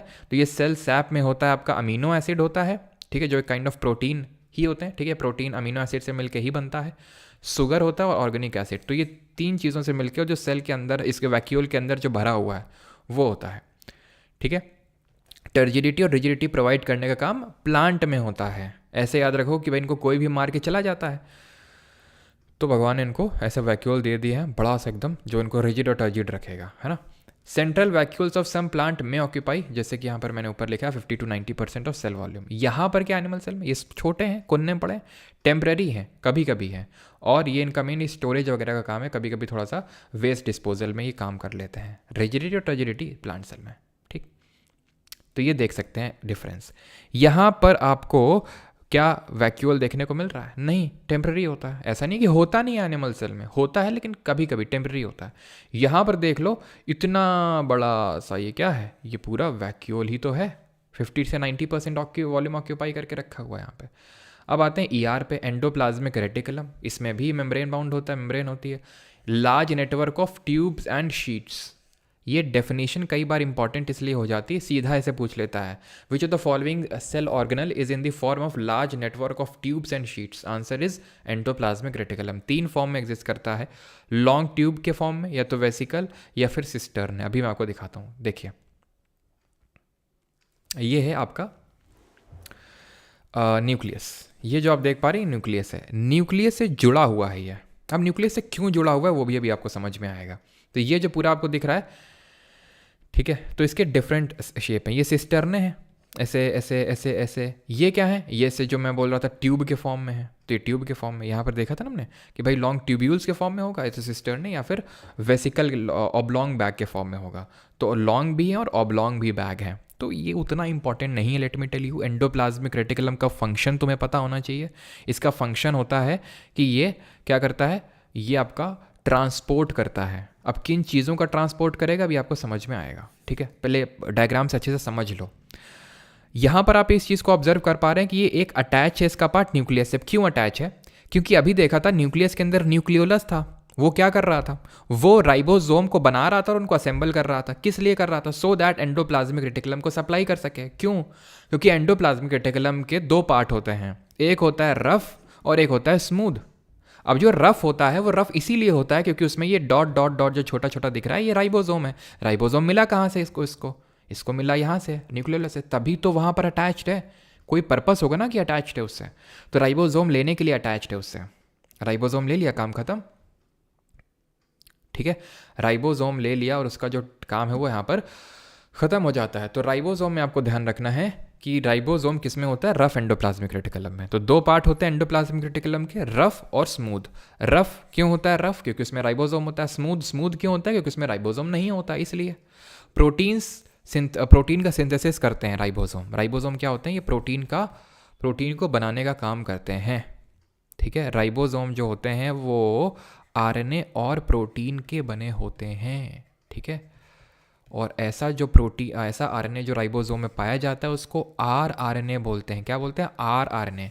कई सारे तरह के आरएनए होते हैं, एमआरएनए, टीआरएनए। एमआरएनए होता है मैसेंजर आरएनए, जो कि डीएनए रेप्लिकेशन के टाइम पे, अभी देखेंगे डीएनए रेप्लिकेशन क्या होता है, तो एक इन्फॉर्मेशन को कैरी करके ले जाता है। आरआरएनए क्या होता है, आरआरएनए होता है जो राइबोसोम का आरएनए होता है, वो आरआरएनए होता है। टीआरएनए ट्रांसक्रिप्शन आरएनए उसको बोलते हैं, ठीक है। तो ये चीज़ क्लियर हो गई कि एंडोप्लाज्मिक रेटिकुलम ट्रांसपोर्ट कर रहा है, किसका कर रहा है, ये ट्रांसपोर्ट कर रहा है प्रोटीन का, जो कौन बना रहा है, रफ एंडोप्लाज्मिक रेटिकुलम, इसी का एक पार्ट है। और ये ट्रांसपोर्ट कर रहा है फैट्स एंड लिपिड्स का, जो कौन बना रहा है, स्मूथ एंडोप्लाज्मिक रेटिकुलम बना रहा है फैट्स एंड लिपिड्स को। अब याद आया, जो सेल मेम्ब्रेन थी वो किसकी बनी हुई थी, प्रोटीन और लिपिड की। लिपिड कहाँ से मिल रहा है इसको, स्मूथ एंडोप्लाज्मिक रेटिकुलम बना के दे रहा है इसको, ठीक है। वही फंक्शन यहाँ पर लिखे हुए हैं, आप देख सकते हैं वही सेम चीज़ है। ये न्यूक्लियस है, न्यूक्लियस से अटैच्ड है। ये ऐसे घुमावदार आप जो देख रहे हैं इसको सिस्टर्ने बोलते हैं। रफ है क्योंकि यहाँ पे डॉट डॉट स्ट्रक्चर राइबोसोम है, ये प्रोटीन बनाएगा, ये फैट और लिपिड बनाएगा। इसके अलावा जो काम होता है यहाँ पर आप देख सकते हैं, function of endoplasmic reticulum, rough वाला प्रोटीन बनाता है, स्मूथ वाला फैट और लिपिड बनाता है, ठीक है। और प्रोटीन और lipid act as hormone enzyme, उतना इंपॉर्टेंट नहीं है, 2 पॉइंट अच्छे से याद करना है आपको, ठीक है। नेटवर्क सिस्टम बनाते हैं और बस, ठीक है। अभी रफ बस उस शुरू के 2 पॉइंट याद करना, बाकी थोड़ा सा देख लेना, ऐसा सच उतना इंपॉर्टेंट नहीं है। बाकी तो यहाँ पर अलग से पॉइंट लिख देता हूँ, and that is detoxification of poison and drugs. कुछ ऐसा पॉइजन या फिर ड्रग्स टाइप का सब्सटेंस आ गया तो उसका डिटॉक्सिफिकेशन कर देंगे, कौन, स्मूथ एंडोप्लाज्मिक रेटिकुलम। तो उसमें भी इन्वॉल्व होते हैं ये जो यहाँ पर लिखा हुआ है, ठीक है। ये किसका फंक्शन होता है, स्मूथ वालों का फंक्शन होता है, ठीक है, क्लियर। अब आते हैं अगले वाले पे, and that is Golgi apparatus. Golgi apparatus का पता है क्या काम है, अभी एंडोप्लाज्मिक रेटिकुलम ने क्या किया था, ट्रांसपोर्ट किया था। अभी ट्रांसपोर्ट पॉइंट ए से पॉइंट बी में किया जाता है, सामान को कहीं से कहीं पे ले जाया जाता है ना। तो अब एंडोप्लाज्मिक रेटिकुलम ने अपने दोनों पार्टों का जो सामान है, प्रोटीन और फैट और लिपिड, उनको लेके कहाँ पे जाएगा, उनको लेके जाएगा गोल्गी एपरेटस के पास, जिसका काम होता है पैकेजिंग और डिस्पैचिंग करने का। जिसका काम क्या होता है, इसका काम होता है पैकेजिंग और डिस्पैचिंग का, ठीक है। इसका काम होता है चीज़ों को पैकेज करना और डिस्पैच करना, ये इसका काम होता है। अब ये काम कौन करता है हमारे यहाँ पे, ये काम करता है पोस्ट ऑफिस, तो इसीलिए इसको पोस्ट ऑफिस ऑफ सेल बोल देते हैं, कोशिका का पोस्ट ऑफिस। अच्छा, इसमें 2 फेस होते हैं, एक तो होता है इसका सिस फेस और एक होता है ट्रांस फेस। सिस फेस जो न्यूक्लियस की तरफ है, जो एंडोप्लाज्मिक रेटिकुलम की तरफ है, देख सकते हो ये समझ रहे हो। तो ये किसकी तरफ है, ये एंडोप्लाज्मिक रेटिकुलम की तरफ है, क्योंकि एंडोप्लाज्मिक रेटिकुलम इसको सप्लाई करेगा। भाई एंडोप्लाज्मिक रेटिकुलम न्यूक्लियस से सप्लाई लेगा, किसकी, राइबोसोम की, ठीक है। प्रोटीन और फैट लिपिड बना के सप्लाई दे देगा किसको, गोल्गी एपरेटस को। जो गोल्गी एपरेटस का पार्ट मुंह, जो उसका मुंह किसकी तरफ है, ईआर की तरफ, उसको सिस बोलते हैं। और जो दूसरा वाला मुंह है, जो पीठ है या फिर जो किसकी तरफ है, अब खुद सोचो भैया मेरे, इसको फैट लिपिड बनाया इसने, ईआर ने, इसको दे दिया।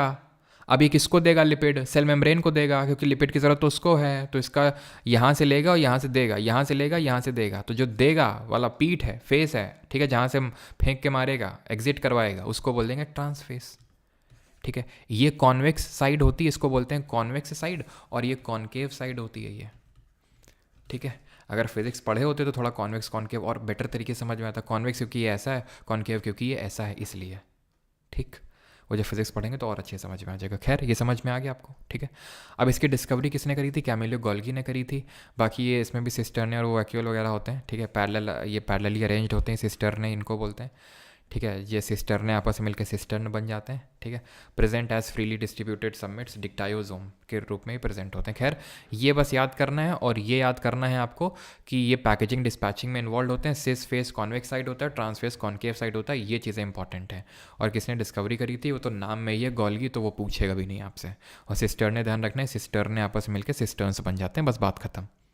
ठीक है, और डिक्टायोजोम के तौर पे प्रेजेंट होते हैं प्लांट सेल में। और कुछ आपको याद रटने की ज़रूरत नहीं है, बस एक बार देख लेना है आपको। ठीक, हाँ, तो वो मैंने आपको बता दिया, दो फेज़ होते हैं, cis phase toward nuclear, trans phase toward plasma membrane, concave और मेच्योरिंग होता है। कॉनकेव होता है कैसा फेज़ होता है, मेच्योरिंग फेज़ होता है। अब आ जाते हैं फंक्शन वही है, ठीक है, स्टोरिंग, पैकेजिंग, मॉडिफिकेशन, वही सब काम होता है। सिंपल शुगर को कॉम्प्लेक्स शुगर में कन्वर्ट करता है, एंड मेम्ब्रेन को सिस्टर्न बोलते हैं। ठीक है, और लाइजोसोम के फॉर्मेशन में इन्वॉल्व है। लाइजोसोम क्या होते हैं, आ जाते हैं लाइजोसोम पे।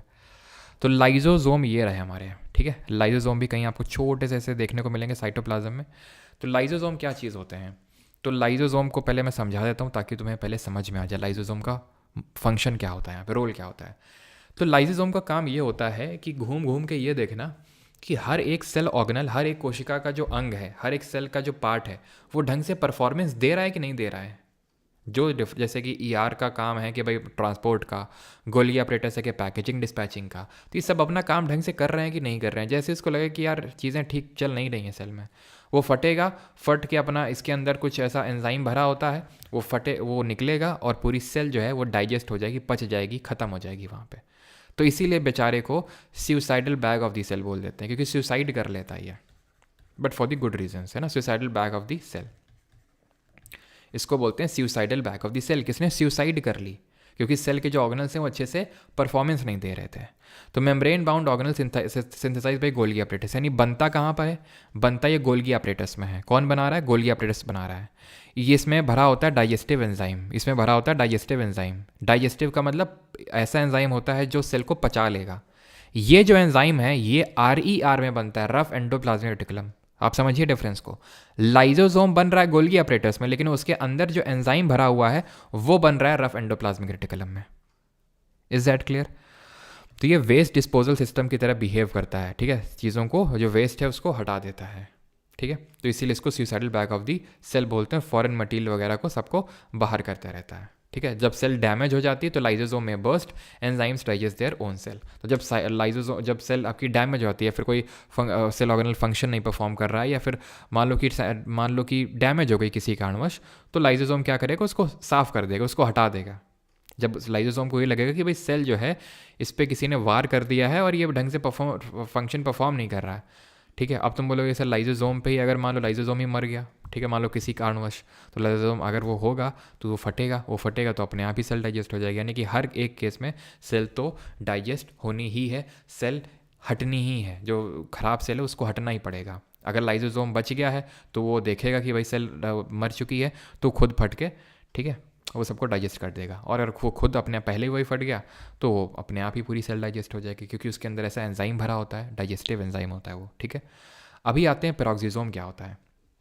इसका भी थोड़ा सा अगर हम देखें तो सिमिलर टाइप काम होता है, लेकिन इसका मेन जो काम होता है वो ये होता है कि जो लॉन्ग चेन फैटी एसिड हैं उनको ब्रेक कर देना थ्रू बीटा ऑक्सीडेशन। ठीक है, इसमें क्या होते हैं, फ्री रेडिकल्स होते हैं, जिनको कि हम ऑक्सीडेटिव क्रिस्टल्स भी बोलते हैं। क्या बोलते हैं, ऑक्सीडेटिव क्रिस्टल्स।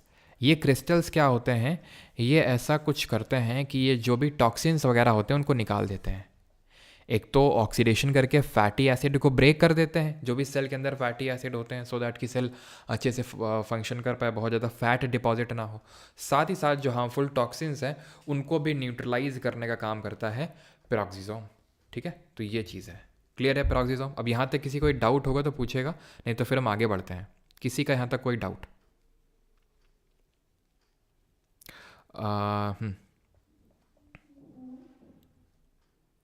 बायोलॉजी समझ में आ रही है गुरुदेव, मत सब्जेक्ट है। अच्छा अभिषेक, अच्छी बात है, फिर तो समझ में आ रही है तो।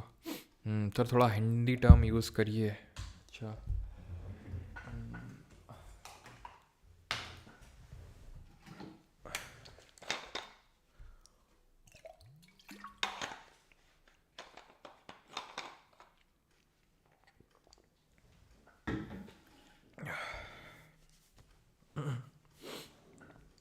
ओके सर, ठीक है। हाँ, पावर हाउस आ गया है। तो माइटोकॉन्ड्रिया को, एक सेकंड रुको यार, गर्दन का ट्रीटमेंट कर लें। पहले लगानी पड़ती थी क्लास के शुरू में, वो वाली नहीं, अब क्लास में 3-4 बार लगानी पड़ती है। चलो, तो माइटोकॉन्ड्रिया पे आते हैं।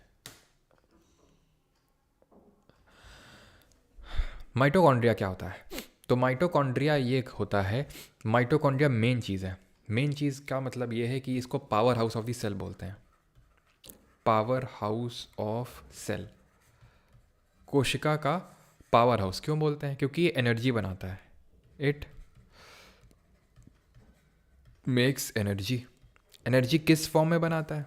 एटीपी के फॉर्म में बनाता है। एडिनोसाइन ट्राइफॉस्फेट इसका फुल फॉर्म होता है, ठीक है। एडेनोसाइन ट्राइफॉस्फेट इसका फुल फॉर्म होता है। अब इसीलिए क्योंकि एनर्जी इस फॉर्म में बनाता है तो इसको energy currency of the cell बोलते हैं, यानी कि कोशिका की ऊर्जा मुद्रा बोलते हैं। होता यह है कि हमारा ब्लड होता है, अब तुम्हें इतना तो पता होगा, आई थिंक, नहीं पता तो पढ़ोगे आगे, कि ब्लड जो होता है ये पूरे हर एक सेल में जाता है ऑक्सीजन को कैरी कर करके। ऑक्सीजन क्यों कैरी करता है? क्योंकि ऑक्सीजन उसको देनी होती माइटोकॉन्ड्रिया को।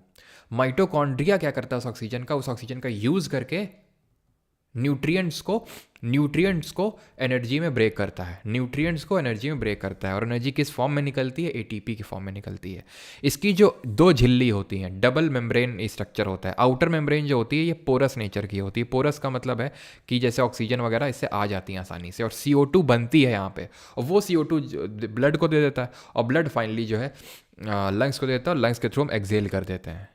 ये इनर मेम्ब्रेन है जो अंदर है, इसी में ही एटीपी का फॉर्मेशन होता है। एटीपी का जो फॉर्मेशन है वो इनर मेम्ब्रेन में ही होता है, इसमें, ठीक है। ये जो आप देख पा रहे हैं इस तरह का जो स्ट्रक्चर, इसको क्रिस्टे बोल रहे हैं। याद आ रहा है? वहाँ पे सिस्टर्न बोल रहे थे, वहाँ पे सिस्टर्न बोल रहे थे जहाँ पे गोल्गी एपरेटस में देखा था। यहाँ पर क्या बोल रहे हैं? क्रिस्टे बोल रहे हैं। लेंथ इसकी 1 से 2 माइक्रोमीटर की होती है। एक माइक्रोमीटर को इस तरह से लिखते हैं, एक माइक्रोमीटर में 10⁻⁻6 मीटर होते हैं। तो 1 से 2 माइक्रोमीटर की लेंथ होती है, और डायामीटर इसका 0.1 से लेके 0.6 माइक्रोमीटर होता है। ये एपोप्टोसिस में इन्वॉल्व होता है। What is apoptosis? इसको बोलते हैं प्रोग्राम्ड सेल डेथ। सेल क्या हो जाता है कई केस में? खुद को मार लेता है। लाइसोसोम इसमें इन्वॉल्व नहीं होता ना, इसमें कुछ एंजाइम्स इन्वॉल्व होते हैं जो यहाँ पर घुसते हैं आके, ठीक है। वो बोलते हैं मरने का टाइम आ चुका है, ठीक है, घुस के, और इस मतलब ये सब कुछ इस तरह के रिएक्शन करवाते हैं जिसके डेप्थ में हमें नहीं जाना है। वो रिएक्शन जब होती है तो उस पर्टिकुलर रिएक्शन से सेल की डेथ हो जाती है, उसको बोलते हैं apoptosis. That is programmed cell death, जिसमें और भी चीज़ें इन्वॉल्व होती हैं, बट माइटोकॉन्ड्रिया भी क्योंकि इन्वॉल्व होता है तो ध्यान रखना, एपोप्टोसिस का मतलब होता है प्रोग्राम्ड सेल डेथ, और इसमें हमारा माइटोकॉन्ड्रिया इन्वॉल्व होता है।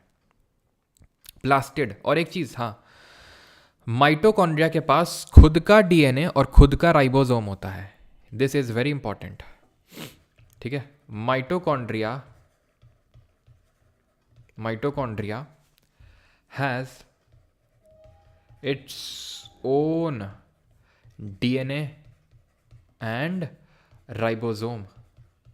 इसके पास खुद का डीएनए और राइबोसोम होता है। किसके पास? माइटोकॉन्ड्रिया के पास, ठीक। अब आते हैं प्लास्टिड। ये सिर्फ प्लांट सेल में ही देखने को मिलती है, पादप कोशिका में ही देखने को मिलेगी। ये जो प्लास्टिड होता है इसके 3 टाइप होते हैं, ठीक है। ये मोस्टली आपको प्लांट सेल में देखने को मिलेगी, एनिमल सेल में एब्सेंट होती है, जैसे कि हमारी सेल वॉल सिर्फ प्लांट सेल में होती है, एनिमल सेल में नहीं होती है। प्लास्टिड का खुद का डीएनए राइबोसोम होता है। सर ये तो सुनेला लगता है। अरे बेटा अभी बताए थे, वो माइटोकॉन्ड्रिया में था। माइटोकॉन्ड्रिया और प्लास्टिड सिर्फ 2 सेल ऑर्गेनल ऐसे होते हैं जिनका खुद के पास डीएनए और खुद का राइबोसोम होता है। अब क्यों होता है उसके पीछे भी काफ़ी सारे रीजंस हैं, थ्योरीज हैं, नॉट मतलब पक्की नहीं, लेकिन हाँ माना जाता है कि सबसे पहले सेल ऑर्गेनल यही बने थे, इसलिए ये खुद का डीएनए और राइबोसोम रखते हैं, ठीक है। तो इनके पास खुद का डीएनए और राइबोसोम होता है, जैसे कि माइटोकॉन्ड्रिया में होता है। इसके 3 पार्ट होते हैं प्लास्टिड के, क्रोमो, ल्यूको और ये क्लोरो होगा ना कि क्रोमो, सॉरी यार, ठीक है। थोड़ा सा यहाँ पे चीज़ें जो है उलट पुलट हो गई हैं। तो ऐसे कर लो, इसको क्लोरोप्लास्ट कर लो, ये क्लोरोप्लास्ट कर लो, ठीक है, ये क्लोरोप्लास्ट हो जाएगा, ठीक है। तो क्लोरोप्लास्ट क्या होते हैं, इसमें क्लोरोफिल होती है, क्लोरोप्लास्ट में क्लोरोफिल होती है। क्लोरोप्लास्ट का स्ट्रक्चर ये रहा।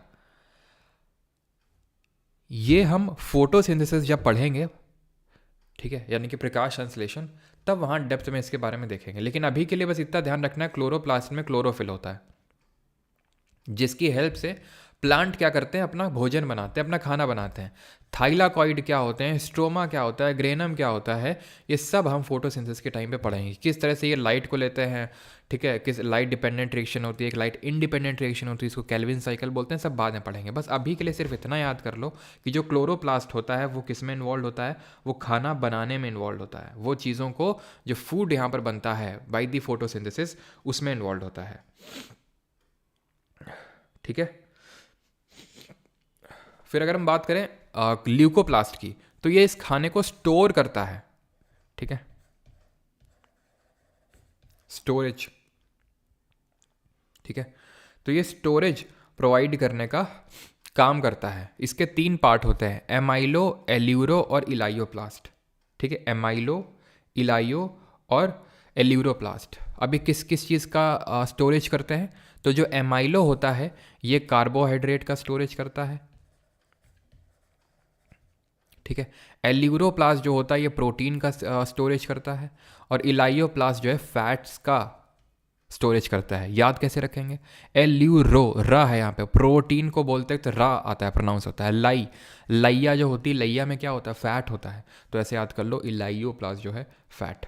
और क्रोमोप्लास्ट का काम क्या होता है, क्रोमोप्लास्ट का होता है क्रोमा, क्रोमा का मतलब होता है कलर प्रोवाइड करना, ठीक है, कलर प्रोवाइड करना, जैसे कि डिफरेंट कैरोटीन्स के थ्रू कलर प्रोवाइड किया जाता है, ठीक है, जैसे कि बीटा कैरोटीन हो गया, लाइकोपीन हो गया, ठीक है, डिफरेंट हमारे जेंथोफिल्स होते हैं, तो ये सारी चीज़ें आती हैं जो कलर प्रोवाइड करते हैं। ये भी जब फोटोसिंथेसिस पढ़ेंगे तो वहाँ पर हम पढ़ेंगे ये डिफरेंट ग्रीन क्यों होती हैं, है ना, वो सारी चीज़ें।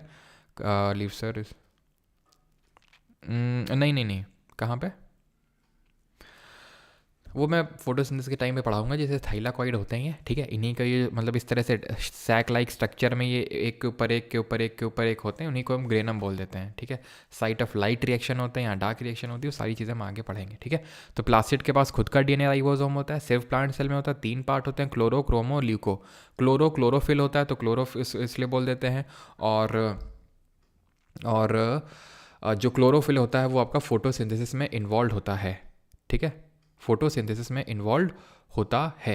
और जो ल्यूको होता है वो उन चीज़ों को स्टोर करेगा, एमाइलो कार्बोहाइड्रेट को, एल्यूरो प्रोटीन को, इलायो फैट को स्टोर करेगा, और क्रोमोप्लास्ट कलर प्रोवाइड करेगा। जैसे फॉर एग्जांपल भी मैं दे देता हूँ, जैसे कि टोमाटो हो गया हमारे, टोमाटो, तो टोमाटो में जो रेड कलर होता है, ठीक है, जो रेड कलर होता है वो किसकी वजह से होता है, लाइकोपीन की वजह से होता है, ठीक है। ऐसे जो हमारी वो लाल मिर्च होती है ना, चिली जिसको बोलते हैं, तो उसमें एक कैप्सैंथिन करके एक पिगमेंट होता है, उसकी वजह से उसका रेड कलर होता है, ठीक है। अच्छा, ग्रीन कलर भी तो भी होता है चिली में, ठीक है, तो जो ग्रीन कलर होता है वो क्लोरोफिल की वजह से ही होता है, ठीक है। क्लोरोफिल यानी कि ये कलर प्रोडक्शन में भी, कलर में भी इन्वॉल्व होता है। जो क्रोमोफिल होता है, ठीक है, क्रोमोप्लास्ट होता है, वो कलर प्रोवाइड करने का ही सिर्फ काम होता है। क्लोरोप्लास्ट क्या होता है, फूड सिंथेसिस करता है, प्लस कहीं कहीं पे ग्रीन कलर भी प्रोवाइड करता है, ठीक है। क्लियर थी चीज़, आगे बढ़ें सर।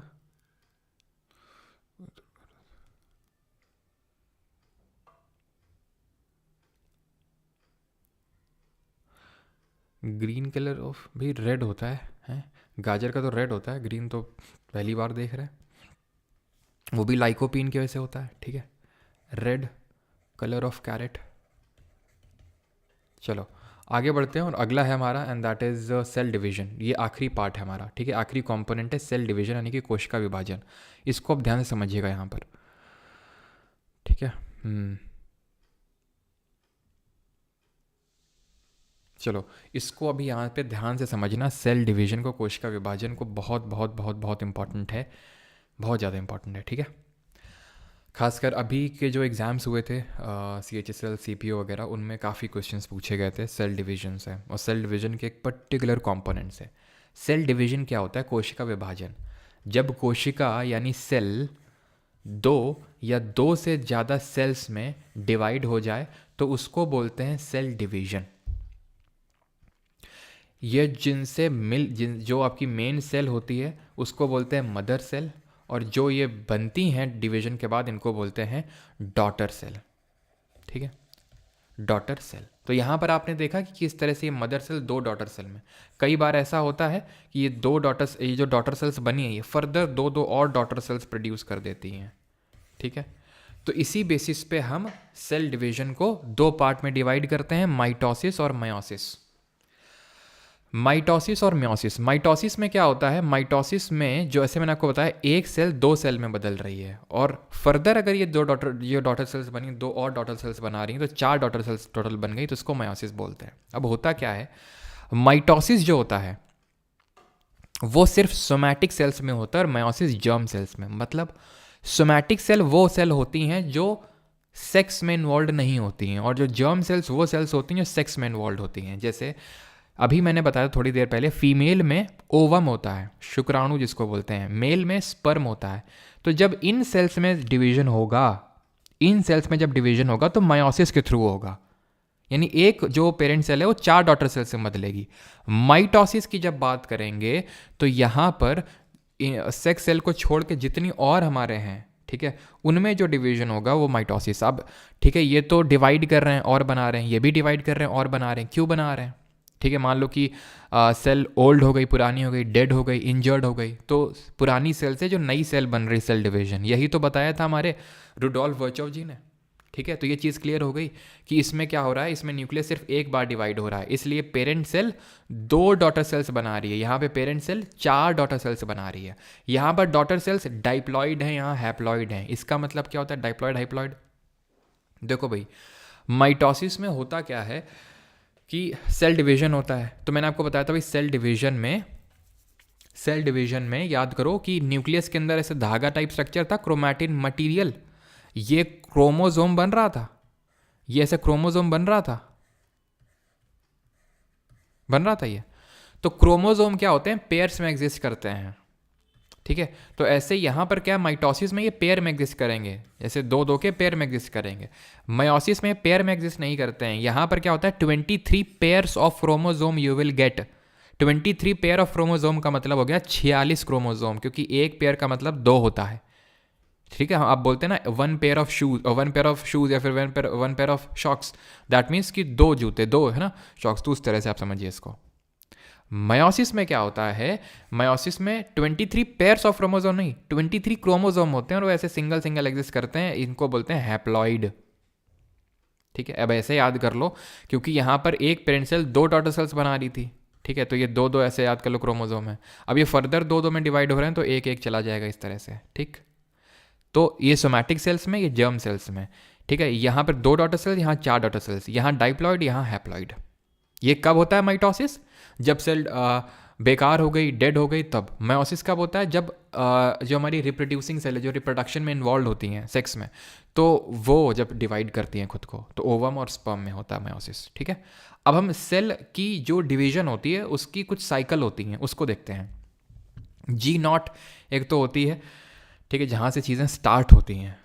फिर सबसे जो पहली स्टेज आती है उसको हम बोलते हैं G1 फेज, जहाँ पे सेल ग्रो करता है। सेल है ये, सेल धीरे धीरे बड़ा हो रहा है खुद को, सेल का जो कंपोनेंट है वो बड़ा हो रहा है, धीरे धीरे सेल ग्रो कर रहा है, बड़ा हो रहा है। ठीक है, उसका डीएनए, अब अगली स्टेज में क्या होता है, एस फेज बोलते हैं, डीएनए रेप्लिकेशन हो रहा है। इसके बारे में डिटेल में भी पढ़ने वाले हैं कि क्या होता है ये। तो डीएनए रेप्लिकेट हो रहा है, इसको बोलते हैं एस फेज, या फिर डीएनए का सिंथेसिस फेज बोलते हैं इसको। डीएनए सिंथेसाइज हो रहा है, ठीक है, एकदम सिंथेसाइज, इकट्ठा हो रहा है। देन अब यहाँ से क्या होगा, अगले वाले से अब माइटोसिस की तैयारी शुरू हो जाएगी, अब सेल डिवीजन की तैयारी शुरू हो जाएगी। अभी तक सेल ग्रो कर रहा था, बड़ा हो रहा था, उसका डीएनए सिंथेसाइज हो रहा था, अब तैयारी शुरू हो रही है माइटोसिस के लिए। और लास्ट स्टेज होता है एम फेज, जहाँ माइटोसिस हो जाता है, और ये भी एकदम से नहीं हो जाता है, इसमें भी डिफरेंट फेजेस होती हैं, prophase, metaphase, anaphase and telophase. Cytokinesis, cyto cell, kinesis division. ध्यान रखना, cytology is known as the cell का स्टडी। सेल की स्टडी को क्या बोलते हैं? साइटोलॉजी। साइटो का मतलब सेल होता है, लॉजी का मतलब स्टडी, स्टडी, ठीक है।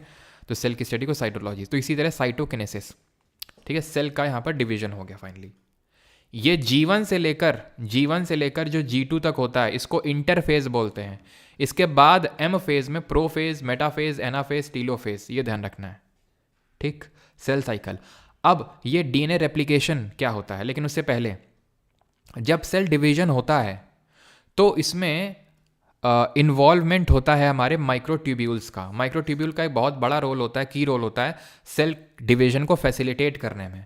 अभी माइक्रोट्यूब्यूल कहाँ प्रेजेंट होते हैं और इनका और क्या फंक्शन होता है? तो मेन एक चीज़ हम पढ़ते हैं साइटोस्केलेटन। जैसे हम ह्यूमंस हैं, हम इंसान हैं, ठीक है, हमारी स्किन है, अंदर खून बह रहा है, अंदर ना जाने क्या क्या बह रहा है ठीक है। तो वो सारी चीज़ों को होल्ड करके किसने रखा हुआ है? हमारा स्केलेटल सिस्टम है। स्केलेटल सिस्टम का मतलब हड्डियों का जो ढांचा है, अगर वही नहीं होगा तो हमारा शरीर खड़ा कैसे हो पाएगा? ऐसे कोलैप्स नहीं कर जाएगा। तो वैसे ही सेल कोलैप्स नहीं कर जाएगी अगर इसमें कोई स्केलेटल सिस्टम नहीं होगा। तो सेल का जो स्केलेटल सिस्टम होता है, सेल की जो हड्डियाँ होती हैं वो माइक्रोट्यूब्यूल होती हैं। Helps in structural support to cell and helps in the cell के मूवमेंट। जैसे हमारी हड्डियाँ मूवमेंट में हेल्प करती हैं, उनको चलने में हेल्प करती हैं और स्ट्रक्चरल सपोर्ट प्रोवाइड करती हैं, बस वैसे ही साइटोस्केलेटन है, जिसका एक इंपॉर्टेंट कंपोनेंट होता है माइक्रोट्यूब्यूल। और जहाँ माइक्रोट्यूब्यूल बनता है, जहाँ माइक्रोट्यूब्यूल बनता है उसको बोलते हैं क्या? उसको बोलते हैं सेंट्रोजोम। जहाँ माइक्रोट्यूब्यूल बनता है उसको बोलते हैं सेंट्रोजोम। और सेंट्रोजोम बना होता है दो सेंट्रियोल से मिलके। सेंट्रोजोम बना होता है दो सेंट्रियोल से मिलके। तो सेंट्रोजोम को या फिर सेंट्रियोल को हम बोल देते हैं microtubule, microtubule organising centre, organising centre. और ये जो सेंट्रियोल होते हैं ये सिलेंड्रिकल फॉर्म में होते हैं। कैसे होते हैं ये होते हैं सिलेंड्रिकल फॉर्म में जो सेंट्रियोल होते हैं। और इनका जो स्ट्रक्चर होता है वो या तो 9+0 या 9+2 के फॉर्म में होता है। इसका मतलब ये होता है कि 9 सेंट्रियोल ऐसे सिलेंडर के शेप में अरेंज होंगे, बीच में एक भी सेंट्रियोल नहीं होगा तो 9+0, और अगर बीच में 2 सेंट्रियोल होंगे तो उसको 9+2 बोलेंगे, ठीक है। या तो 9+0 या 9+2 के फॉर्म में ये एग्जिस्ट करते हैं। सेंट्रोजोम क्या होते हैं? जहाँ पर माइक्रोट्यूब्यूल ये बनता है। माइक्रोट्यूब्यूल क्या होते हैं? जो साइटोस्केलेटन इसको सपोर्ट प्रोवाइड करते हैं, ठीक है, और ये सेल डिवीजन में भी हेल्प करते हैं, ठीक है। अब हम आते हैं ये जो एस फेज पढ़ रहे थे, ये सेल डिवीजन की जो एस फेज थी, जिसको हम बोल रहे थे जहाँ पर डीएनए रेप्लिकेट हो रहा था। तो ये डीएनए रेप्लिकेशन होता क्या चीज़ है, ठीक है, ये डीएनए रेप्लिकेशन होता क्या चीज़ है। लेकिन उससे पहले ये डीएनए हो क्या चीज़ होती है? What is DNA? डीएनए अपने आप में क्या होता है? तो डीएनए स्टैंड्स फॉर डीऑक्सी, और इसको समझ लेना, ठीक है, अच्छे खासे क्वेश्चन है, अभी कराऊंगा मैं। डीऑक्सी राइबो न्यूक्लियाइक एसिड, ठीक है, ये इसका फुल फॉर्म होता है, डीऑक्सी राइबो न्यूक्लियाइक एसिड। ये जो डीएनए होता है, अभी देखे थे क्रोमोजोम का एक पार्ट होता है। क्रोमोजोम किसका बना होता है? डीएनए का और प्रोटीन का। कौन सा प्रोटीन? हिस्टोन का प्रोटीन। हिस्टोन ये बीच बीच में होता है जिससे डीएनए जुड़ा हुआ होता है। इसके मॉलिक्यूल की डिस्कवरी किसने करी थी? बताइए जल्दी से। तो इसके मॉलिक्यूल की डिस्कवरी करी थी वॉटसन और क्रिक ने नहीं, फ्रेडरिक मिशर ने करी थी, ध्यान रखना, ठीक है। तो फिर वॉटसन और क्रिक ने क्या किया था डीएनए को लेके? तो उन्होंने डबल हेलिकल स्ट्रक्चर दिया था। डबल हेलिकल स्ट्रक्चर का मतलब होता है द्विकुंडलीय संरचना। आप देख पा रहे हैं इस तरह का स्ट्रक्चर दिख रहा है पिक्चर में उसमें, ठीक है, ये दिख रहा है कुछ ऐसा। इसी को बोलते हैं द्विकुंडलीय, दो कुंडली चल रही हैं। जैसे सांप होता है कुंडली मार के ऐसे बैठ जाता है, ऐसे एक और नागिन भी ऐसे कुंडली मार के बैठ जाए, है ना। तो डीएनए बना देंगे दोनों, double helical structure, double helical structure. तो इसकी डिस्कवरी करी थी वॉटसन और क्रिक ने, ठीक। ऐसे ही पता है ट्रिपल हेलिकल स्ट्रक्चर होता है कोलेजन का, एक प्रोटीन होता है बॉडी में कोलेजन, उसका एक ट्रिपल हेलिकल स्ट्रक्चर होता है। उसका इससे भी क्वेश्चन बना था बीएसएससी में कि उसकी डिस्कवरी किसने करी थी। तो वो हम आगे पढ़ेंगे, जब प्रोटीन पढ़ेंगे। तो वो हमारे एक इंडियन ही थे, उनका नाम था रामचंद्रन, ठीक है। तो उन्होंने इसकी डिस्कवरी करी थी, तो वो हम आगे पढ़ेंगे, ठीक है। तो यहाँ पर आप डबल हेलिकल जो स्ट्रक्चर है डीएनए का, उसमें देख रहे होंगे स्ट्रैंड है, ये कुछ ये स्ट्रैंड देखने को मिल रहे होंगे। तो ये 4 तरह के स्ट्रैंड होते हैं, ठीक है। ये 4 स्ट्रैंड होते हैं, इनको क्या बोलते हैं? इनको बोलते हैं एडिनाइन, ग्वामाइन, ठीक है, इसको मैं हटा दूं, ठीक है, एडेनाइन, ग्वामाइन, थाइमाइन और साइटोसाइन, ये 4 बेस पेयर होते हैं। ये इसके साथ पेयर अप करता है एडेनाइन थाइमाइन के साथ, और ग्वामाइन साइटोसाइन के साथ करता है, ठीक है। और इसकी जगह आरएनए में आ जाता है यूरेसिल, ठीक है, यूरेसिल आ जाता है आरएनए में, ठीक है, इसकी जगह पे आरएनए में क्या होता है, यूरेसिल होता है, ये चीज़ ध्यान रखना। क्लियर इतनी चीज़। डबल हेलिकल स्ट्रक्चर दिया, मॉलिक्यूल की डिस्कवरी किसने करी। अब हम पढ़ते हैं कि डीएनए रेप्लिकेशन होता क्या चीज़ है। जो एक सेल जब डिवाइड करता है तो वहाँ पर एक फेज होता है डीएनए रेप्लिकेशन का। तो एक्चुअल में DNA replication is the process by which a cell copies its DNA before dividing, ensuring that each new cell has an identical copy of the original DNA. ऐसे समझ लो कि भाई वो मदर है, mother DNA है, और mother कितनी caring होती हैं हम सबको पता है। तो यहाँ पे जो हमारी मदर है वो भी केयरिंग है। वो क्या कर रही है कि अपने से, ठीक है, वो क्या कर रही है, वो कॉपी करके डॉटर जो सेल है उसको भी दे रही है डीएनए। ऐसा ना हो कि जो डॉटर सेल बने उसमें डीएनए हो ही ना। या फिर आपने देखा होगा कि जीन, ठीक है, ठीक है, जीन आप बोलते हैं जीन करके, जीन क्या होता है, वो फंक्शनल यूनिट होता है, ठीक है। फंक्शनल यूनिट क्या चीज़ होती है डीएनए की, तो डीएनए की जो फंक्शनल यूनिट होती है उसको बोलते हैं जीन। तो जीन ऐसे ही ट्रांसफ़र होती हैं फ्रॉम मदर टू, जैसे हम बोलते हैं कि हमारे जीन्स पेरेंट्स से, मदर से आए, फादर से, तो वो एक्चुअल में यही चीज़ ट्रांसफ़र होती है, ठीक है। ये चीज़ का ध्यान रखिएगा। और हाँ, इसमें ये चीज़ ध्यान रखना, ठीक है, कि ये जो आरएनए में होता है यूरेसिल, आई थिंक मैंने साइटोसाइन से इसको बना दिया है, ग्वामाइन से होगा, ठीक है, साइटोसाइन से नहीं, ग्वामाइन से होगा, ग्वामाइन की जगह यूरेसिल होता है, ठीक है। तो जो जीन आपको देखने को मिलता है वो एक्चुअल में डीएनए का एक फंक्शनल यूनिट होता है जो कि कॉपी होता है सेल के डिवीजन के टाइम पे भी। और ये आप जैसे हम बोलते हैं ना कि हमारा मदर से या फिर फादर से ये जीन ट्रांसफ़र हुआ, तो वो मायोसिस के थ्रू हुआ होता है, क्योंकि मायोसिस जो होता है वो सेल जो हमारे सेक्स सेल्स होते हैं उसमें इन्वॉल्व होता है। तो डीएनए रेप्लिकेशन क्या होता है, जब डीएनए रेप्लिकेट होता है, कॉपी बनाता है खुद की मदर सेल से, जो आपकी डॉटर सेल्स हैं उसमें जो कॉपी बनती है डीएनए की, उसको डीएनए रेप्लिकेशन बोलते हैं। अब ये अपने आप नहीं हो जाता, ये भी काफ़ी इसमें बहुत सारे एंजाइम्स इन्वॉल्व होते हैं। वो कौन कौन से एंजाइम्स हैं जो डीएनए रेप्लिकेशन में इन्वॉल्व होते हैं?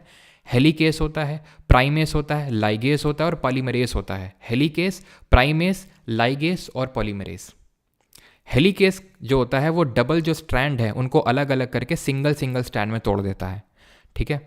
फिर उसके बाद जो है ये सिंथेसाइज करने का काम करता है। Primase सिंथेसाइजेज the short RNA molecules, ठीक है। और लाइगेस का काम होता है फेविकॉल का। फेविकॉल कैसे करता है, जैसे चीज़ों को ज्वाइन कर देता है, वैसे ही लाइगेस काइंड ऑफ ग्लू की तरह एक्ट करता है, जो ज्वाइन कर देता है डिसकॉन्टिन्यूअसली सिंथेसाइज्ड फ्रेगमेंट्स टुगेदर, ठीक है।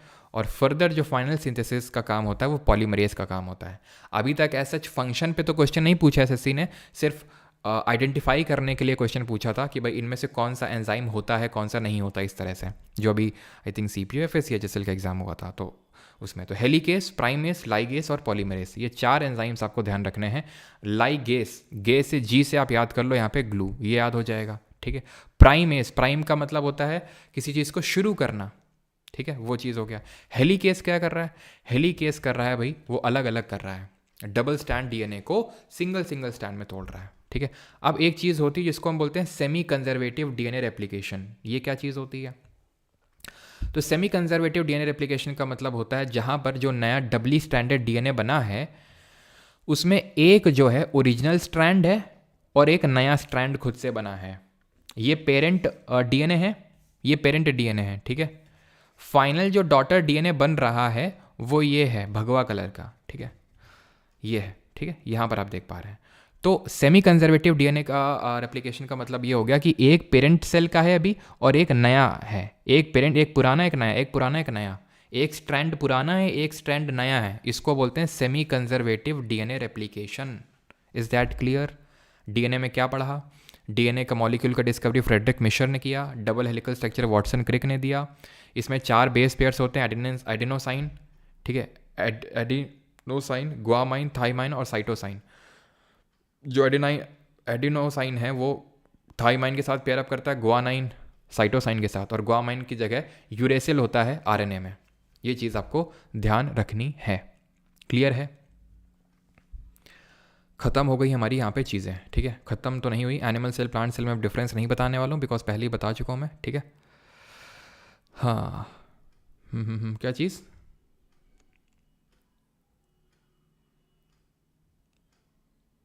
बुक में कहाँ है?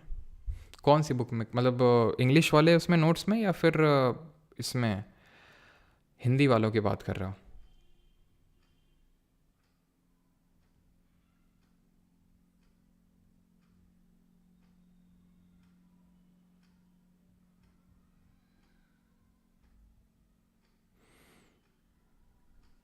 चलिए आगे बढ़ें अभी।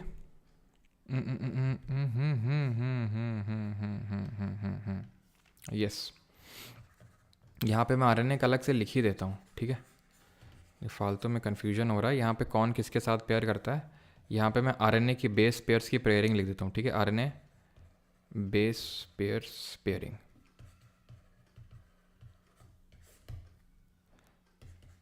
जो एडिनाइन है वो पेयर करेगा यूरेसिल से, ठीक है। AU बनता है यहाँ पे, ऐसे याद कर लो ATGC, ठीक है।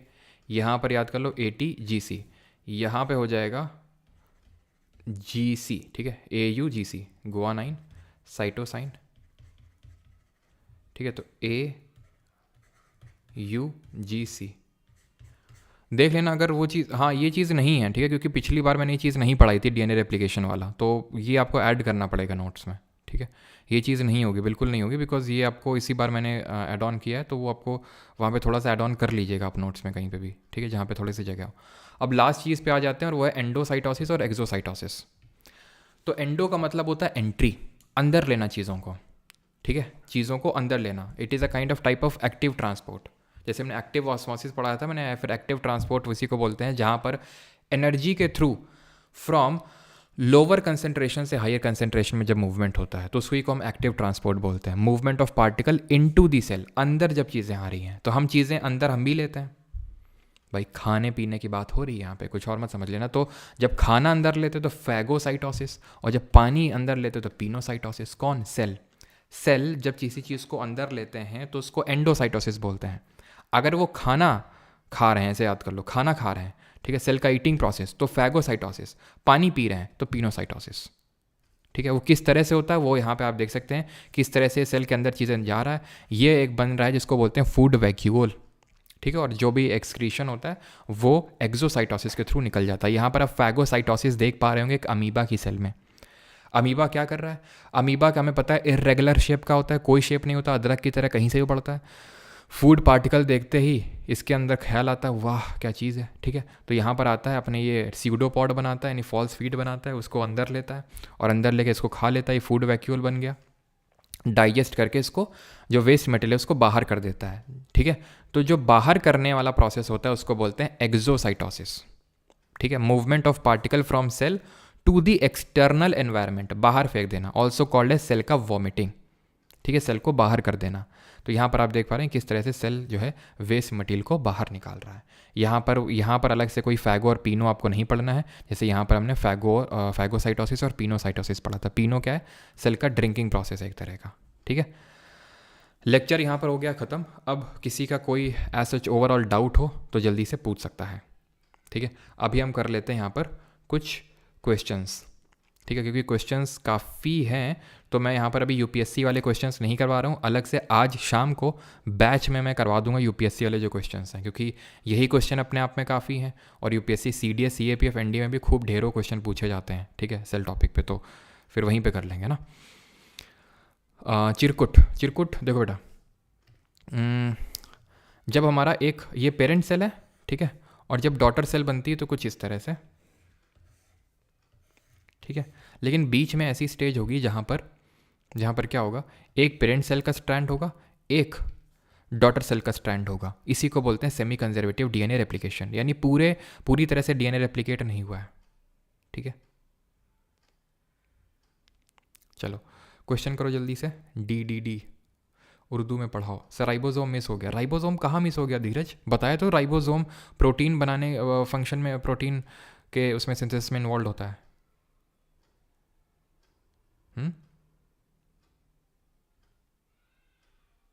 ये क्लास यूपीएससी के लिए इनफ है, बिल्कुल ठीक है। आप यूपीएससी के जितने भी एग्जाम है, सीडीएस, सीएपीएफ, एनडी, जितने भी है, कहीं से कोई भी क्वेश्चन आप उठा के लगा लीजिएगा, ठीक है, इस क्लास के बाद कहीं से भी कोई सा भी क्वेश्चन हो सेल टॉपिक से। Who among the following scientist discovered free living cell? तो answer it would be Antonie van Leeuwenhoek. Pond water में डिस्कवर करा था। रॉबर्ट ब्राउन की बात करेंगे जो भूरे जी थे, इन्होंने न्यूक्लियस की डिस्कवरी करी थी। और जो रॉबर्ट हुक थे, उन्होंने एक डेड सेल की डिस्कवरी करी थी, मृत कोशिका की करी थी, किसके अंदर? एक कॉर्क में, ठीक है। चलो, और भाई क्वेश्चंस इग्नोर मत किया करो, तुम्हारा ही लॉस होगा। कुछ कुछ चीज़ें होती हैं जो क्वेश्चंस में मैं बताता हूँ, ठीक है, वहाँ पे वो चीज़ कवर नहीं हो पाती है, तो क्वेश्चंस को स्किप मत किया करो, ठीक है। बैक्टीरियल सेल हिस्ट्री कब? ओके नीरज कुमार, कोई नहीं।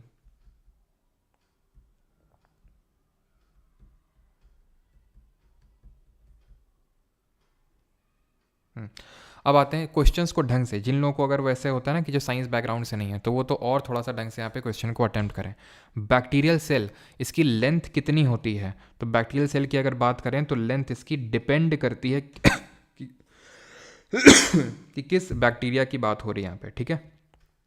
नॉर्मली जो लेंथ होती है वो 3 से लेके 5 माइक्रोमीटर होती है नॉर्मल। वैसे बैक्टीरिया भी डिफरेंट तरह के होते हैं, तो लेकिन यहाँ पर और कमेंट बताइए, ठीक है। जो मैं क्वेश्चन पूछ रहा हूँ उससे रिकॉल करो। जिन लोगों को थोड़ा सा दिक्कत हुई है वो अभी सारी दिक्कतें खत्म हो जाएंगी, ठीक है। अभी क्वेश्चन करो, फिर बैच में क्वेश्चन करेंगे यूपीएससी वाले, तो एकदम प्रो हो जाएंगे आप, ठीक है। एकदम इतना भयंकर इंपॉर्टेंट ये है कि इससे ज़्यादा क्वेश्चन पूछे ही नहीं जाते, चाहे आप एसएससी का एग्जाम ले लो, चाहे यूपीएससी, सीडीएस, सीएपीएफ, एनडी का एग्जाम ले लो, ठीक है, बायो में। तो इसके बैक्टीरिया फ्लैगेला के कितने पार्ट मैंने आपको बताए थे? What are the thin filamentous extension that motile bacterial cell have from their cell wall called? तो उनको क्या बोलते हैं? फिलामेंटस एक्सटेंशन, पूंछ की तरह जो एक्सटेंड होते हैं बैक्टीरिया में, तो उनको फ्लैगेला बोलते हैं। जो कितने पार्ट का होता है? 3 पार्ट का होता है। याद करो, ये बेजल बॉडी थी, ये फिलामेंट था, और ये हुक था जिसने इन दोनों को कनेक्ट करके रखा हुआ था। Identify the organelle present in plant cell that is not there in the animal cell. क्या चीज़ ऐसा है जो प्लांट में लेकिन एनिमल? अखंड हिंदू राष्ट्र, 20 रुपये भेज, किस लिए भेजें भाई, हैं? तो ये बैच मतलब रिकॉर्डिंग जाती है एप्लीकेशन पे, मतलब लाइव फ्री स्ट्रीम होती है यहाँ पर, लेकिन इसकी रिकॉर्डिंग आपको एप्लीकेशन में मिलती है, ठीक है, और वेबसाइट में, परमार जी के बैच में आपको कोर्सेज सेक्शन में। खैर, identify organelle present in the plant cell that is not there. तो न्यूक्लियस भी होता है, प्लास्टिड नहीं होता है एनिमल सेल में, सिर्फ प्लांट सेल में होता है। इसमें मैंने कितने टाइप्स पढ़ाए थे, जल्दी से याद करो। What is the 4th step in the mitosis where non kinetochore spindle fibre lengthen and elongate the cell? चौथा फेज होता है, देखो भाई, इंटरफेस तो पूरा होता है G1 से लेके G2 तक, है ना, याद है। टीलो तो लास्ट में होता है। चौथा फेज जो होता है वो एना फेज होता है। पहले प्रो फेज होता है, देन मेटा फेज होता है, देन एना फेज। पहले इंटरफेस के बाद metaphase, then prophase, then anaphase, चौथा फेज हो गया। प्लास्टिड के 3 टाइप होते हैं, कौन कौन से? एक तो क्लोरो, एक को बोलते हैं क्रोमो, और एक को बोलते हैं ल्यूको, ठीक। क्लोरो क्या होता है? हरा हरा, यानी कि क्लोरोफिल होता है और फूड प्रोडक्शन में इन्वॉल्व होता है। क्रोमो कलर प्रोवाइड करता है, ल्यूको स्टोरेज करता है। इसके 3 पार्ट होते हैं। लाई में फैट होता है, elaioplast. Amyloplast carbohydrate. Aleuroplast protein का स्टोर करता है, ठीक है, स्टोरेज का काम होता है उसका। Which bacteria have a thick cell wall with several layers of peptidoglycan and टायोक्लेयर? पेप्टिडोग्लाइकन या फिर इन शॉर्ट पेप्टिन किसकी सेल वॉल बनी होती है? तो ये बनी होती है बैक्टीरिया की। कौन सा? स्टैफिलोकोकस ऑरियस होगा यहाँ पे, ठीक है, स्टैफिलोकोकस ऑरियस, ध्यान रखना। ये अभी सीपीओ के एग्जाम में क्वेश्चन पूछा गया है। देन सिलेक्शन पोस्ट के क्वेश्चन में क्वेश्चन पूछा गया, in the context of movement of cell exocytosis क्या चीज़ होती है? ये सिलेक्शन पोस्ट इसी बारे में क्वेश्चन पूछा गया है। तो ये क्या होता है एक्सो? सर डीएनए ट्रांसफ़र कैसे होता है? ये जो हमारे डिफरेंट एंजाइम हैं जिनके बारे में मैंने बताया था, प्राइमेस हो गया, लाइगेस हो गया, हीलियोकेस हो गया, पॉलीमरेस हो गया, ये सब इन्वॉल्व होते हैं डीएनए को रेप्लिकेट करवाने में। एक एक करके सबका कुछ काम होता है। Cell death is brought about, नहीं, तो ये सेल डेथ को बोलते हैं, प्रोग्राम्ड सेल डेथ को क्या बोलते हैं? एपोप्टोसिस। और एपोप्टोसिस में कौन सा सेल ऑर्गेनल इन्वॉल्व है जिसको कि हम power house of the cell बोलते हैं, ठीक है, जो कि सॉशस शेप का होता है। एक चीज़ नोट करिएगा यहाँ पर, जो हमारा ये मैंने बताया था यहाँ पर माइटोकॉन्ड्रिया, इसका शेप अगर पूछ ले, ठीक है, किस तरह का शेप होता है इसका, तो ध्यान रखना इसका शेप जो होता है वो सॉशेज शेप का होता है, ठीक है। क्लियर है? तो ये ध्यान में रखेंगे एक बार आप। बाकी अगर हम बात करें यहाँ पर, तो a cell intakes in the fluid, ठीक है, तो cell takes in the fluid along with dissolve small nucleus, अंदर ले रहा है, move waste metal from within the cell to extracellular fluid, ये गलत होगा इसको, अच्छा सॉरी एक्सो ही तो पूछा है, तो exocytosis option number C answer होगा। ठीक, इसको क्या बोलते हैं, अच्छा ठीक है, एक्सटर्नल मटेरियल ले रहा है तो इसको फैगोसाइटोसिस, और यहाँ पर फ्लूइड ले रहा है तो पिनोसाइटोसिस हो जाएगा। Ninth, identify the incorrect pair of cell shapes and types and their examples. Irregular amoeba, बिल्कुल अमीबा अदरक की तरह कहीं से बढ़ता है। क्लामिडोमोनास ओवल शेप का होता है, अंडे के शेप का, ये भी सही है। मसल सेल इलोंगेटेड होती है, और नर्व सेल ऑब्लॉन्ग नहीं, ये भी इलोंगेटेड होती है। अभी ना तो हम मतलब अमीबा का तो स्ट्रक्चर देखा है, ना तो क्लामिडोमोनास देखा है, ना मसल सेल देखी है, ना नर्व सेल देखी है, तो ज़्यादा लोड लेने की ज़रूरत नहीं है। ठीक है, आगे देखेंगे, इलोंगेटेड नेचर की होती है ये। 10th, power house of the cell किसको बोलते हैं, कोशिका की ऊर्जा मतलब पावर हाउस, तो ये क्लोरोप्लास्ट को नहीं, ये तो होता ही नहीं है एनिमल सेल में। ये तो सिर्फ प्लास्टिड में, जो कि होता है किसमें, प्लांट सेल में, उसमें देखने को मिलता है। साइटोप्लाज्म एक्वस ग्राउंड सब्सटेंस, मतलब ये जो हमारा सेल कंटेंट को जो होल्ड करके रखता है वो साइटोप्लाज्म होता है। न्यूक्लियस रॉबर्ट ब्राउन ने डिस्कवरी करी थी, ब्रेन ऑफ द सेल, क्योंकि ये बाकी सेल ऑर्गेनल की एक्टिविटी को रेगुलेट करता है। माइटोकॉन्ड्रिया आंसर होगा। माइटोकॉन्ड्रिया की अगर हम बात करें तो एपोप्टोसिस में इन्वॉल्व है, प्लस हमने पढ़ा तो सॉशियस शेप का है, प्लस 2 लेयर होती हैं, आउटर वाली पोरस, इनर वाली एटीपी का फॉर्मेशन में इन्वॉल्व होता है, और जो इस तरह का स्ट्रक्चर बनता है उसको क्रिस्टे बोलते हैं, क्रिस्टे बोलते हैं। और एक चीज़, इसको energy currency of the cell बोलते हैं। और एक चीज़ कुछ याद आ रही थी एकदम से, पता नहीं दिमाग से चली गई माइटोकॉन्ड्रिया के बारे में। हाँ, माइटोकॉन्ड्रिया के पास खुद का डीएनए और राइबोसोम होता है। और कौन सा सेल ऑर्गेनल होता है जिसके पास खुद का डीएनए और राइबोसोम होता है, जरा सा बताएंगे। A plant cell is mainly composed of, जो पादप कोशिका भित्ति है वो मुख्यतः किसकी बनी होती है, तो प्लांट सेल वॉल की बात हो रही है, सेल मेम्ब्रेन की नहीं। तो सेल वॉल तो बनी होती है किसकी, सेल्यूलोज की। ठीक, लिपिड और प्रोटीन, लिपिड या फिर फॉस्फोलिपिड की और प्रोटीन की बनी होती है सेल मेम्ब्रेन, जिसको कि हम प्लाज्मा मेम्ब्रेन भी बोलते हैं। 50-50% का कंपोजिशन होता है।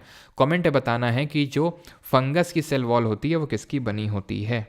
ठीक है, अगला 12th, बिल्कुल साक्षी तिवारी, ब्यूटी सिंह, आदित्य जायसवाल, प्रीति, पीका, प्रमुख, प्रियंका, श्रुति, आकाश, पात्रा, थॉट्स, बिल्कुल सही सभी का।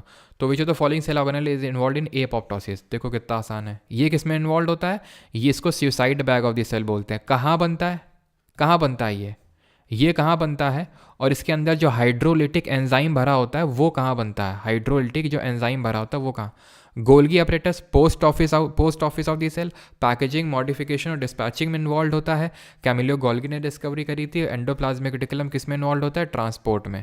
इसके 2 पार्ट होते हैं, रफ एंडोप्लाज्मिक रेटिकुलम में राइबोसोम होता है और वो प्रोटीन का सिंथेसिस करता है, स्मूथ वाला फैट लिपिड का सिंथेसिस करता है और वो डिटॉक्सिफिकेशन में भी हेल्प करता है। लाइजोसोम बनता है गोल्गी एपरेटस में बनता है उसके अंदर, और हाइड्रोलिटिक जो एंजाइम है ये बनता है RER, that is rough endoplasmic reticulum के अंदर बनता है ये। 13th, one characteristic of viruses is that they do not show any signs of the life unless they enter a living host and start multiplying using the host का cell. What is the main reason behind this? They camouflage themselves as non-living to find a host. They lack cell membrane and other cell organelles. They lack DNA. They need heat of the host body to multiply. जैसे कि हमने Covid देखा था, corona virus. Yes, एक चीज़ यहाँ पर note कर लेंगे वो भी राइबोसोम के रिगार्डिंग, एंड दैट इज़ कहाँ गया राइबोसोम के बारे में, मैंने आपको कहाँ पढ़ाया था, यहाँ पढ़ाया था ना। ठीक है, तो ये जो राइबोसोम होते हैं इनकी डिस्कवरी किसने करी थी, ये करी थी जॉर्ज ई पैलेड ने। ठीक है, जॉर्ज ई पैलेड ने इनकी डिस्कवरी करी थी, ये नाम याद रखिएगा, इंपॉर्टेंट है। ठीक है, चलो आगे बढ़ते हैं यहाँ पर। तो इनके अंदर क्या होते हैं, they lack cell membrane, cell membrane इनमें नहीं होती है, और इसी वजह से यही कारण है, ठीक है, यही कारण है कि क्यों जो हमारे ये जो वायरस होते हैं इनके अगेंस्ट काम नहीं करती है एंटीबायोटिक्स। ठीक है, और सॉरी एक सेकेंड, सेल वॉल नहीं होती इनमें, और दे लैक DNA। ठीक है, DNA नहीं होता है, क्योंकि बिल्कुल मुझे लगा ये RNA लिखा हुआ, RNA होता है इनकी जगह। ठीक है, एक सेकेंड, दे कैमोफ्लेज, ये तो होगा नहीं। ठीक है, एंड दे नीड होस्ट, ये भी नहीं होगा। ठीक,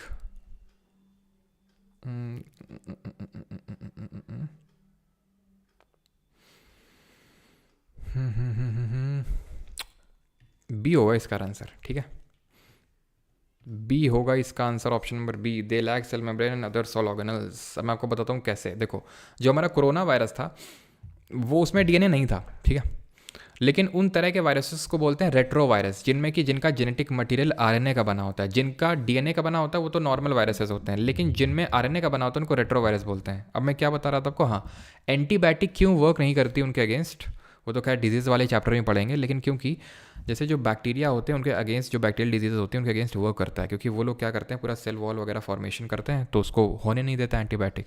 ये लोग कुछ करते नहीं हैं, ठीक है, इस वजह से। तो कोविड वायरस में क्या देखा था हम लोगों ने कि वो हमारे लंग के सेल को यूज़ कर रहे थे खुद को रेप्लिकेट करने के लिए, खुद को डिवाइड करने के लिए। यहाँ पे क्या है, मतलब वही सेम वायरसेस के साथ हाल होता है कि इनको हम लिविंग और नॉन लिविंग एंटिटी के बीच में रखते हैं। पूरी तरह से लिविंग भी नहीं होते हैं और पूरी तरह से नॉन लिविंग भी नहीं होते हैं।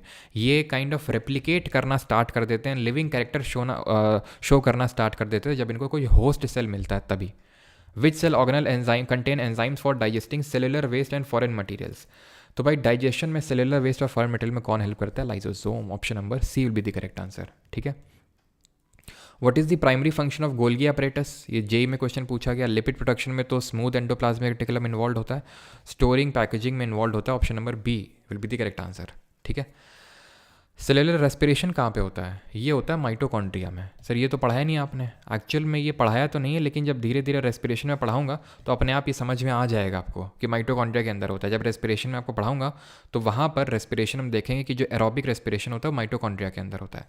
प्रोटीन सिंथेसिस कहाँ पे होता है, जहाँ पर राइबोसोम होगा। राइबोसोम कहाँ पे होता है, आर में होता है, रफ एंडोप्लाज्मिक रेटिकुलम में। In plant cells which cell organelle is responsible for photosynthesis, तो फोटोसिंथेसिस के लिए कौन सा रेस्पॉन्सिबल होता है।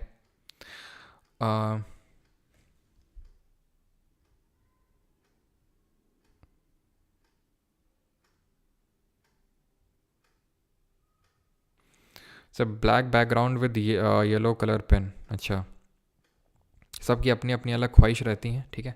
ये बैकग्राउंड वो बैकग्राउंड, ब्लैक ले आओ तो वाइट का डिमांड रहता है। तो क्लोरोप्लास्ट इसका सही आंसर होगा, ठीक है। लाइजोसोम पेरोक्सिसोम किस में इन्वॉल्व होता है, एक तो फैटी एसिड को ब्रेक करता है, फैटी एसिड्स को ब्रेक करने का काम होता है इसका, प्लस ऑक्सीडेटिव क्रिस्टल्स बना के टॉक्सिन्स को रिमूव करता है, ठीक है। अरे भैया संगीता मुखर्जी, इंटरफेस भी तो होता है कुछ, मैंने बताया तो था इंटरफेस होता है ना, सबसे पहले तो इंटरफेस होगा, देन प्रोफेस और metaphase and then anaphase and then telophase होगा, पहले तो इंटरफेस होगा, ठीक है। चलो, when two nuclei fuse together forming one nucleus during cell fusion it is known as synkaryon, eukaryon, heterokaryon या फिर syncytium। तो इसको बोलते हैं synkaryon, जहाँ पर दो न्यूक्लियस फ्यूज करके सेल डिवीजन के टाइम पे एक सिंगल न्यूक्लियस बनाते हैं। 18th, which type of cell lacks a membrane bound nucleus. Cell division क्या डिटेल नहीं बोलोगे, 9 पीयूष होता क्या ना, जो हमारे माइक्रोट्यूब्यूल ऑर्गेनाइजिंग सेंटर होते हैं, सेंट्रोसोम, सेंट्रोसोम के अंदर क्या होते हैं, इस तरह से सेंट्रियोल देखने को मिलते हैं, सिलेंड्रिकल लाइक स्ट्रक्चर, ठीक है, सिलेंडर लाइक। अब ये क्या करते हैं, नौ ऐसे इनका क्या होता है, पेरीफ्री में से ऐसे ऐसे गोल गोल टाइप स्ट्रक्चर में ये अरेंज होते हैं। तो अगर बीच में अगर दो यहाँ पर पेयर ऑफ आ जाते हैं सेंट्रियोल तो उसको बोल देते हैं 9+2, ठीक है। और अगर मतलब ये ऐसे पेरीफेरी में अरेंज हो गए और बीच में एक भी पेयर ऑफ नहीं है आपका सेंट्रियोल तो उसको बोलते हैं 9+0 स्ट्रक्चर, ठीक है। चलो, तो यहाँ पर क्या आंसर होगा, which type of cell lack membrane bound nucleus, nucleus नहीं होता है, प्रो, जो लोग प्रो होते हैं, जो सेल प्रो हो गई हैं उनको ज़रूरत नहीं होती किसी चीज़ की, क्योंकि प्रो स्टेज में पहुँच चुकी हैं। जैसे कि हमारे जो बैक्टीरिया होते हैं वो बैक्टीरिया क्या है, ये पूरे प्रो स्टेज में पहुँच चुके हैं। तो ये प्रो कैरेटिक, इनमें और यू कैरेटिक में क्या क्या कॉमन होता है, तो मैंने आपको जैसे बताया था सेल मेम्ब्रेन कॉमन होती है, और क्या कॉमन होगा, साइटोप्लाज्म कॉमन होगा, और एक चीज़ जो हमारा कॉमन होगा जिसकी डिस्कवरी जॉर्ज ई पैलेट ने करी थी, दिस इज़ राइबोसोम, ठीक है, दिस इज़ राइबोसोम, ठीक है। ये तीन चीज़ें कॉमन होती हैं, बाकी यूकैरियोट में प्रेजेंट होती हैं सारी चीज़ें और इसमें नहीं होती हैं। और इसमें जो अनडिफाइंड न्यूक्लियर रीजन होता है उसको न्यूक्लियोइड के नाम से जानते हैं। कौन सा सेल ऑर्गेनल होता है जिसको energy factory of the cell बोलते हैं, तो एनर्जी फैक्ट्री हम बोलते हैं माइटोकॉन्ड्रिया को। पेरोक्सिसोम पढ़ चुके हैं, अभी लाइसोसोम पढ़ चुके हैं, गोल्गी अपरेटस पढ़ चुके हैं। अगला, अंशिका सर यहाँ पर पायरेसी चल रही है। अच्छा, किस चीज़ की? अतुल मीना, ये सफिशेंट है।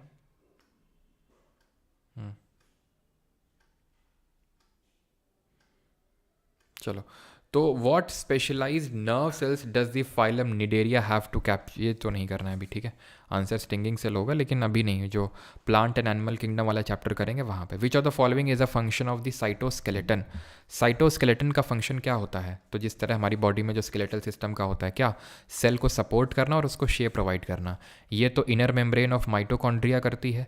सेल डिवीजन में तो हमारा जो सेंट्रोसोम है वो इन्वॉल्व होता है ना। सेंट्रोसोम माइक्रोट्यूब्यूल ऑर्गेनाइजिंग सेंटर होता है। प्रोटीन सिंथेसिस में हमारा इन्वॉल्व होता है राइबोसोम, ठीक है, राइबोसोम इन्वॉल्व होता है। 22 the basophilic nucleoprotein granules that are scattered nerve cells में। अगेन इसको जब मैं न्यूरॉन पढ़ाऊंगा तो पढ़ाऊंगा, आंसर इसका निस्ल बॉडी होगा। एक्चुअल होता है क्या, जो न्यूरॉन होता है ना, न्यूरॉन, उसमें प्रोटीन बनाने का काम इनका होता है, निस्ल बॉडीज़ का, ठीक है, तो मैं वहाँ पे पढ़ाऊंगा। इन विच ईयर, किस साल जो है रुडोल्फ वर्चोव ने ओमनिस सेलुला ए सेलुला ये थ्योरी दी थी, जिसमें उन्होंने बताया था कि कोई भी नई सेल बनती है प्री एग्जिस्टिंग सेल से, जो पुरानी सेल एग्जिस्ट कर रही है उससे। 1855। तो कौन कौन सी डेट याद करनी है हमें? याद करो, एक तो 1665, ठीक है, और एक 1674। इस साल डिस्कवरी हुई थी डेड सेल की, इस साल डिस्कवरी हुई थी लिविंग सेल की 1674 में, और 1855 में डिस्कवरी हुई थी किसकी? वर्चॉफ की सेल थ्योरी। और 1838 में शेल्डन और स्वान ने अपनी सेल थ्योरी दी थी। बिसाइड द सेल ऑर्गेनल के अलावा there are various type of non living component within the cell. उनको क्या बोलते हैं? जो कोशिकांग के अलावा जो निर्जीव घटक होते हैं, तो उनको साइटोप्लाज्मिक इंक्लूजन बोलते हैं। याद आया आपको? The primary function of which globular structure is to produce and assemble ribosome. Produce करना और असेंबल करना राइबोसोम को। जेई 2024। न्यूक्लियोलस, याद आया? न्यूक्लियस के अंदर जो न्यूक्लियोलस था वो ऐसे डॉट डॉट स्ट्रक्चर सप्लाई कर रहा था एंडोप्लाज्मिक रेटिकुलम को, तो वो होता है न्यूक्लियोलस। 26, ठीक है। Which part of the cell is responsible for generating the primary energy molecule ATP in eukaryotic animals? तो एनर्जी जनरेट करने का काम होता है माइटोकॉन्ड्रिया का, ठीक है। माइटोकॉन्ड्रिया क्या करता है? ऊर्जा बनाने का इसका काम होता है, ठीक है। 27 eukaryotic organism can have very complex, ठीक है। 2-3 क्वेश्चन और करते हैं, क्लास कब तक चलेगी? बस 2-3 क्वेश्चन और हैं। Eukaryotic organism can have very complex functions to sustain themselves. At the cellular level, these involve several different types of chemical function like energy production, metabolism, etc. What are the membrane-bound structure called, which are present within the cell to keep each of these functionalities separate?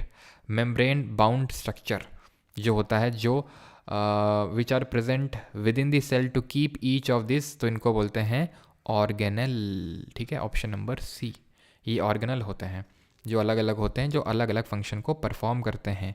A answer नहीं होगा, इसका answer C होगा, ठीक है। अगला है विच organelle is responsible for producing ATP? कौन बनाता है? तो एटीपी बनाता है न्यूक्लियस? नहीं, ये तो बाकी सेल की एक्टिविटी को रेगुलेट करता है। माइटोकॉन्ड्रिया इसका सही आंसर होगा, ठीक है। अभी इसके बाद मैं रिवीजन आपको करवाऊंगा, ठीक है। Sir is gallisepticum is not the smallest cell? Rathi ji, मैंने क्या बताया था? माइकोप्लाज्मा, और उसी को ही बोलते हैं माइकोप्लाज्मा गैलीसेप्टिकम। मैंने बताया तो था कि उसका पूरा नाम माइकोप्लाज्मा गैलीसेप्टिकम होता है, वही चीज़ होती है, ठीक है। Y shaped proteinaceous structure produce by the immune cells to defend our body against harmful bacteria and virus. तो इसको इम्यूनोग्लोबिन बोलते हैं। कोलेजन काइंड ऑफ प्रोटीन होता है, जैसे मैंने आपको बताया, ठीक है। इसका ट्रिपल हेलिकल स्ट्रक्चर ध्यान रखना, ये रामचंद्रन जी ने दिया था। And the last question is which of the following is the structural and functional unit of organism? तो आंसर होगा सेल। अब देखो, और भी बहुत सारे क्वेश्चंस हैं इसमें, ठीक है। जैसे कि यहाँ पर आप देख पा रहे होंगे टोटल 70 क्वेश्चन है, यानी 30 किए हैं, 40 बाकी हैं। ये 40 आप करेंगे, प्लस यूपीएससी वाले के जो क्वेश्चन है वो पीडीएफ मैं आपके प्राइवेट टेलीग्राम ग्रुप में सेंड कर दूंगा, क्योंकि ढेरों क्वेश्चन है, 40 ही है, तकरीबन कम से कम 40 वो भी हैं, मतलब 40 प्लस ही हैं, लेकिन 40 तो हैं, 40 से 45, तो 80 क्वेश्चन मान लो। और 80 क्वेश्चन अभी एकदम कॉन्टिन्यूएशन, तो फिर आप बोल जाएंगे, है ना। और फिर जल्दी जल्दी होगा, मेन मज़ा नहीं आएगा क्वेश्चन करने का, और जल्दी जल्दी ख़त्म करना पड़ेगा। तो शाम को क्लास रख लेंगे बैच के अंदर, वहाँ पर तो आप रिवीजन कर लेना तब तक। अभी मैं क्या करता हूँ कि जो मैंने आपको बोला था कि मैंने स्लाइड लगा रखी शुरू में, इसके थ्रू हम रिवीजन करते हैं, ठीक है। इसका रिवीजन करते हैं। जिन लोगों को थोड़ा सा चीज़ों को डाइजेस्ट करने में मुश्किलात हुई है, ठीक है, तो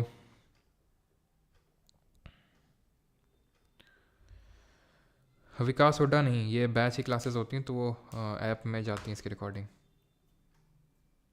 वो टाइप्स नहीं होती है माइटोसिस की, उपासना सिंघा, वो एक्चुअल में स्टेजेस होती हैं। ठीक है, तो हम पहले रिवीजन कर लेते हैं इसका जो भी हमने पढ़ा है।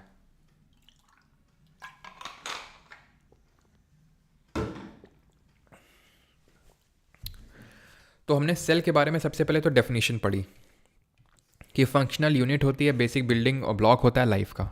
ठीक है, अब एकदम फोकस कर लेना, आराम से रिवीजन करवा रहा हूँ। ठीक है, डिस्कवरी डेड सेल की होती है पहले तो मृत कोशिका की होती है, फिर जीवंत कोशिका की होती है। Dead cell then living cell. Dead cell की कौन करता है? रॉबर्ट हुक करते हैं 1665 में करते हैं। Living cell Antonie van Leeuwenhoek 1674 में करते हैं। ठीक है, पॉन्ड वाटर में करते हैं। ठीक है, न्यूक्लियस की डिस्कवरी रॉबर्ट ब्राउन करते हैं, और प्रोटोप्लाज्म का नाम प्रोटोप्लाज्म पुरकिंजे देते हैं। पार्ट्स ऑफ सेल में क्या पढ़ा था हम लोगों ने? एक तो सबसे पहले सेल मेम्ब्रेन या प्लाज्मा मेम्ब्रेन, ये कैसी होती है? आउटर कवरिंग होती है, लिविंग होती है, फ्लेक्सिबल होती है, सेमी या फिर सेलेक्टिव परमिएबल होती है, और शेप प्रोवाइड करती है सेल को। बनी किसकी होती है? प्रोटीन और लिपिड की बनी होती है, 50% प्रोटीन और 50% लिपिड। इसके बाद सेल वॉल, प्लांट में, बैक्टीरिया में और फंगस में, पादप में, बैक्टीरिया में और कवक में जो आउटर कवरिंग होती है वो सेल मेम्ब्रेन ना होकर सेल वॉल होती है। इसका मतलब ये नहीं उनमें सेल वॉल नहीं होती है, सेल मेम्ब्रेन नहीं होती। सेल मेम्ब्रेन तो हर सेल में होती है। जहाँ जहाँ सेल वॉल होगी तो ये दो तरह का आपको स्ट्रक्चर दिखने लगेगा, double membrane type structure. Cell wall की अगर बात करें तो अगर सेल वॉल आउटर कवरिंग है जिसमें भी प्रेजेंट है तो वो शेप प्रोवाइड करेगी। ये डेड होती है, ये यानी कि नॉन लिविंग होती है। ये फुल्ली परमिएबल होती है, ये सेल्यूलोज की बनी होती है प्लांट में, ये बनी बैक्टीरिया में पेप्टिडोग्लाइकन की, और फंगस में चिटिन की बनी होती है। साइटोप्लाज्म क्या होता है? जो सेल और न्यूक्लियस के अंदर जो भरा होता है उसको साइटोप्लाज्म बोलते हैं। साइटोप्लाज्मिक इंक्लूजन क्या होता है? जो नॉन लिविंग जो हमारे इंग्रेडिएंट होते हैं, कंपोनेंट होते हैं साइटोप्लाज्म के अंदर, जैसे कि पिगमेंट और न्यूट्रिएंट वगैरह, वो साइटोप्लाज्मिक इंक्लूजन्स कहलाते हैं। देन न्यूक्लियस क्या होता है? इसको ब्रेन ऑफ द सेल बोलते हैं, सेल के अंदर जो बैठा हुआ है। इसके अंदर भी एक न्यूक्लियोलस बैठा हुआ है। न्यूक्लियोलस क्या कर रहा है? राइबोसोम बना रहा है, और इसके अंदर धागा टाइप स्ट्रक्चर है, क्रोमैटिन मटेरियल बोलते हैं उसको। वो क्रोमोसोम बन जाता है सेल डिवीजन होने पे, और जब सेल डिवाइड होता है तो अभी उसके बारे में चलो सेल डिवीजन में ही पढ़ेंगे हम। सेल ऑर्गेनल पे आ जाते हैं। सेल ऑर्गेनल पे अगर हम आते हैं तो यहाँ पर सबसे पहले एंडोप्लाज्मिक रेटिकुलम, ये क्या कर रहा है? ये ट्रांसपोर्ट कर रहा है। ठीक है, ट्रांसपोर्ट कर रहा है। इसमें इस तरह का जो स्ट्रक्चर देखने को मिल रहा है, सिस्टर्ने बोल रहे हैं उसको हम। ट्रांसपोर्ट किन चीज़ों को कर रहा है? तो ये जो रफ एंडोप्लाज्मिक रेटिकुलम और स्मूथ एंडोप्लाज्मिक रेटिकुलम जो बना रहे हैं उसका ट्रांसपोर्ट कर रहा है। रफ क्यों है? राइबोसोम की वजह से। राइबोसोम जॉर्ज ई पेलेडे ने डिस्कवर किया था। कौन राइबोसोम बना रहा है? पीछे पड़ा था न्यूक्लियोलस ने। स्मूथ क्या कर रहा है? ये फैट और लिपिड बना रहा है, प्लस डिटॉक्सिफिकेशन में भी हेल्प करता है। तो उसी को ट्रांसपोर्ट करने का काम एंडोप्लाज्मिक रेटिकुलम का होता है। ट्रांसपोर्ट करके गोल्गी अपरेटस को पहुंचा देता है। ये क्या करता है? पैकेजिंग करता है, मॉडिफिकेशन करता है और डिस्पैचिंग करता है। तो पैकेजिंग और डिस्पैचिंग करता है, तो इसलिए इसको post office of the cell के नाम से पुकारते हैं हम इसको। ठीक है, अब गोल्गी अपरेटस कैमिलो गोल्गी ने इसकी डिस्कवरी करी थी। इसमें एक सिस फेस होता है और एक ट्रांस फेस होता है। ठीक है, ये होता है सिस और ये होता है ट्रांस। सिस होता है एंडोप्लाज्मिक रेटिकुलम की तरफ और ट्रांस होता है न्यूक्लियर मेम्ब्रेन की तरफ। सिस फेस और ट्रांस फेस। सिस होता है कॉन्वेक्स, ट्रांस होता है कॉनकेव और मैच्योरिंग होता है नेचर का। ये पढ़े थे। देन आ गए थे माइटोकॉन्ड्रिया में। माइटोकॉन्ड्रिया क्या कर रहा है? माइटोकॉन्ड्रिया सॉशस शेप का है। लेंथ कितनी है इसकी? 102 माइक्रोमीटर की है। ठीक है, और डायमीटर तो और कम है, 0.5 से लेके 1 माइक्रोमीटर तक का है डायमीटर। सॉशस शेप के अलावा इसमें डबल मेम्ब्रेन है, 2 मेम्ब्रेन है। आउटर बाहर वाली तो पोरस नेचर की है जो ऑक्सीजन ले लेती है, और अंदर वाली एटीपी बनाती, एनर्जी बनाती है एटीपी के फॉर्म में। उसको energy currency of the cell बोलते हैं एटीपी को। और क्योंकि एनर्जी बनाता है माइटोकॉन्ड्रिया तो power house of the cell बोलते हैं। एपोप्टोसिस में इन्वॉल्व होता है, और ये क्या करता है? खुद का डीएनए और राइबोसोम अपने पास रखता है। प्लास्टिड भी खुद का डीएनए और राइबोसोम अपने पास रखते हैं, लेकिन ये एनिमल सेल में नहीं, सिर्फ प्लांट सेल में होते हैं। 3 तरह के होते हैं। क्लोरो, जिसमें क्लोरोफिल होती है तो ये खाना बनाते हैं। क्रोमो, कलर प्रोवाइड करते हैं। और ल्यूको, जो स्टोरेज करते हैं। ये भी 3 तरह के होते हैं। एमाइलो, एल्यूरो और इलाइयो। एमाइलो क्लोरो कार्बोहाइड्रेट, एल्यूरो रो रा प्रोटीन, ठीक है, और इलाइयो फैट। ठीक, प्लास्टिड हो गया ये। वैक्यूल क्या कर रहे थे, वैक्यूल्स जो थे ये एनिमल में भी हैं और प्लांट सेल में भी हैं, लेकिन एनिमल सेल में क्या है, छोटे हैं बहुत और बहुत मल्टीपल हैं, एक नहीं है। यहाँ एक है, बहुत बड़ा है 50 to 90% और परमानेंट है, यहाँ पर टेम्परेरी है। यहाँ पे ये सेल को रिजिडिटी और टर्जिडिटी प्रोवाइड कर रहा है, रिजिडिटी और टर्जिडिटी प्रोवाइड कर रहा है। ये क्या कर रहा है एनिमल सेल में जो वैक्यूल है, ये सिर्फ न्यूट्रिएंट सप्लाई करने का काम कर, मतलब मेनली न्यूट्रिएंट सप्लाई करने का काम, थोड़ा बहुत डिटॉक्सिफिकेशन में हेल्प करता है। लाइजोसोम जो है इसको suicidal bag of the cell बोलते हैं। बनता कहाँ पे, ये बनता है गोल्गी अपरेटस में। इसका जो एंजाइम है वो रफ एंडोप्लाज्मिक रेटिकुलम में बनता है लाइजोसोम का, ठीक है, suicidal bag of the cell. और ये वेस्ट डिस्पोजल के तौर पे काम करता है, क्योंकि इसका जो हाइड्रोलिटिक एंजाइम होता है वो काफ़ी डाइजेस्टिव एंजाइम के तौर पे इसको कंसिडर किया जाता है, पूरे सेल को डाइजेस्ट करके रख लेता है। देन सेल डिवीजन पढ़े, माइटोसिस। माइटोसिस में क्या हो रहा है, एक पेरेंट सेल दो डॉटर सेल में तब्दील हो रही है। यहाँ पर एक पेरेंट सेल पहले दो डॉटर सेल, देन वो फर्दर दो दो डॉटर सेल, यानी चार डॉटर सेल में बन रही है। तो यहाँ पर डाइप्लॉइड सेल बनती है, यानी कि पेयर ऑफ क्रोमोजोम होता है। यहाँ पे हैप्लॉइड बनती है, यानी पेयर में नहीं होते हैं क्रोमोजोम, सिंगल सिंगल क्रोमोजोम होता है, ठीक है।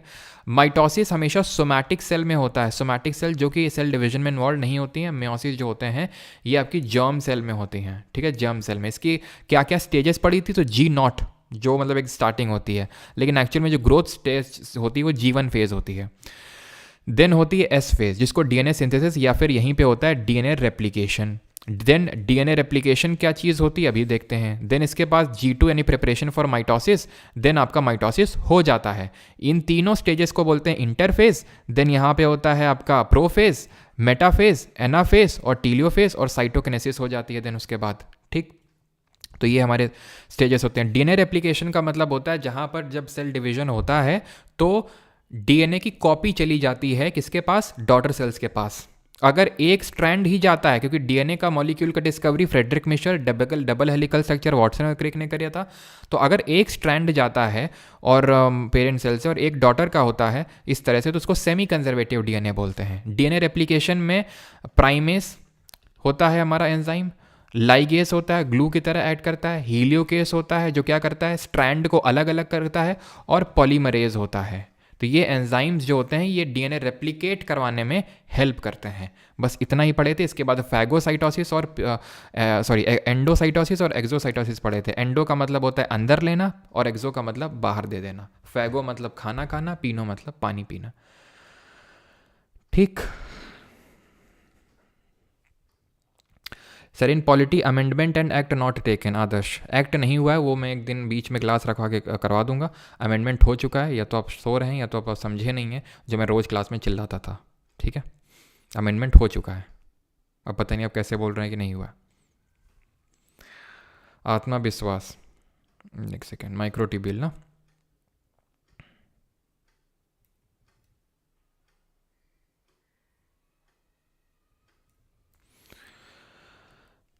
ये जो है माइक्रोट्यूब्यूल क्या करते हैं, इस तरह के स्ट्रक्चर होते हैं जो जैसे हमारी हड्डी होती हैं तो हड्डी की तरह होते हैं। ये सेल साइटोस्केलेटन का एक मेन पार्ट होते हैं जो सेल के कंटेंट को मतलब एकदम पकड़ के रखते हैं, ठीक है, और उनके मूवमेंट में हेल्प करते हैं। माइक्रोट्यूब्यूल बनते कहाँ पे हैं, वो सेंट्रोजोम में बनते हैं, ठीक है। मज़ा आ गया सर।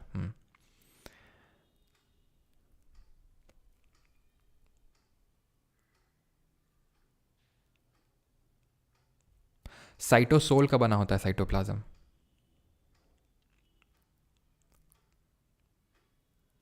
असम ये होंगे लगभग 2 वीक। ब्लैक इंक रिएक्शन बिल्कुल आनंद परफॉर्म करी थी, लेकिन मैंने इसलिए नहीं पढ़ाया बिकॉज वो जब न्यूरॉन पढ़ाऊंगा तो वहाँ पे उसके बारे में पढ़ाऊंगा, कैमिलो गोल्गी न्यूरॉन के बारे में जब स्ट्रक्चर पढ़ाऊंगा वहाँ पे black ink reaction.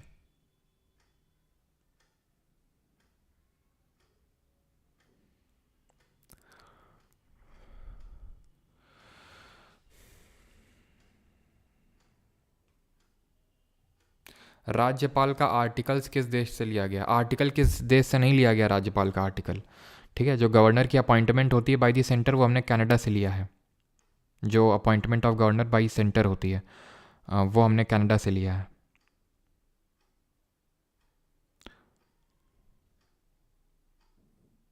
Anurag Singh वो भी एक्ट वाली क्लास में ही करवा दूंगा, जो सोर्सेज सेपरेट नहीं हुए ना, तो एक्ट वाली क्लास में ही समराइज़ कर लेंगे। और शाम को तैयार रहेंगे बैच में। मैं प्राइवेट टेलीग्राम ग्रुप में शेयर कर दूंगा ये पीडीएफ तो शेयर कर ही देता हूँ, प्लस जो यूपीएससी वाले क्वेश्चंस की है वो पूरी शेयर कर दूंगा, तो प्लीज़ उसको अटेम्प्ट कर लेना। शाम को क्लास लगाऊंगा मैं मोस्ट प्रोबेबली, तो उसमें हम लोग को क्वेश्चंस को करने वाले हैं। ठीक है, थैंक यू, धन्यवाद। और जिन लोगों को बैच वैच लेना है तो वो ले सकते हैं। ठीक है, परमार जी के बैच 3.0 ऐप से आप ले सकते हैं इसको। ठीक है, ऐप से आप ले सकते हैं, वहीं पे आपको कंप्यूटर बैच के अंदर ही मिल जाएगा। ठीक है, थैंक यू। नेक रोटेशन, हाँ थैंक यू याद दिलाने के लिए। नहीं वो नहीं पढ़ना है, माइटोसिस आस्था।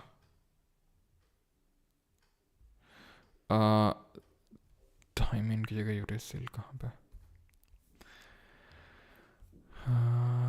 हाँ तो यही तो बताया है कि एडिनाइन का पेयरिंग यूरेसिल के साथ होता है आरएनए में इसका पेयरिंग यूरेसिल से होता है।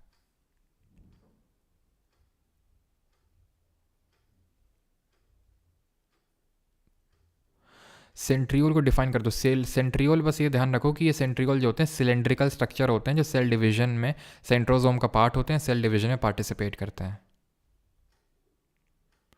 हाई प्रेशर लो प्रेशर बता दिया। हाई प्रेशर लो प्रेशर नहीं है, हाई कंसंट्रेशन लो कंसंट्रेशन है। वो हमने डिफ्यूजन और ऑस्मोसिस में पढ़ा था। ठीक है, कि किस तरह से हाई कंसंट्रेशन से लो कंसंट्रेशन में, उच्च सांद्रता से निम्न सांद्रता में होता है। अरे भाई हर चीज़ हाई से लो में ज्योग्राफी में पढ़े थे हम लोग। हाई प्रेशर से लो प्रेशर की तरफ ही विंड मूव करती है, हाई से लो की तरफ ही होता है। जैसे कि मान लो मुझे थोड़ी ज़्यादा नॉलेज है, मान लो फॉर एग्जांपल बायो में, तो मैं आपको पढ़ा रहा हूँ तो हाई से लो की तरफ मूवमेंट हो रहा है। मतलब इस तरह से रिलेट कर सकते हो आप थोड़ा सा, है ना। एक बार सब रिपीट कर दो। अभी तक क्या घुइयाँ छील रहे थे जब रिविजन करवा रहे थे? ये जब करवा रहे थे तो क्या करवा रहे थे? यहाँ पे एक बार फिर से रिपीट कर दीजिए। या फिर यहाँ पे कोई शो चल रहा है कि वंस मोर। अभी ये क्या करवा रहे थे यहाँ पे? हैं आते सिकुड़ गई बोल बोल के, और अभी फिर से एक बार फिर से करवा दीजिए। फिर से ना शुरू कर लें, हटा हटा के फिर से स्टार्ट करते हैं लेक्चर, फिर ऐसे 2 घंटे रगड़ते हैं।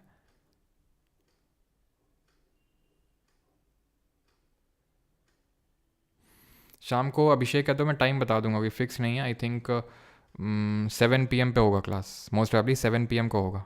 ठीक है, 7 बजे। वो ये सारे क्वेश्चन और वो यूपीएससी वाले।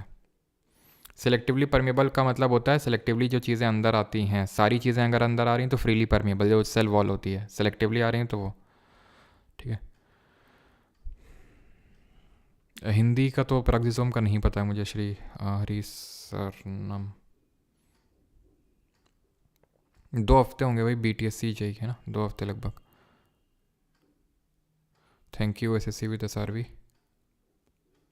चले, थैंक यू, धन्यवाद। मिलते हैं कल टिश्यूज़ चैप्टर में मॉर्निंग में। ठीक है, थैंक यू।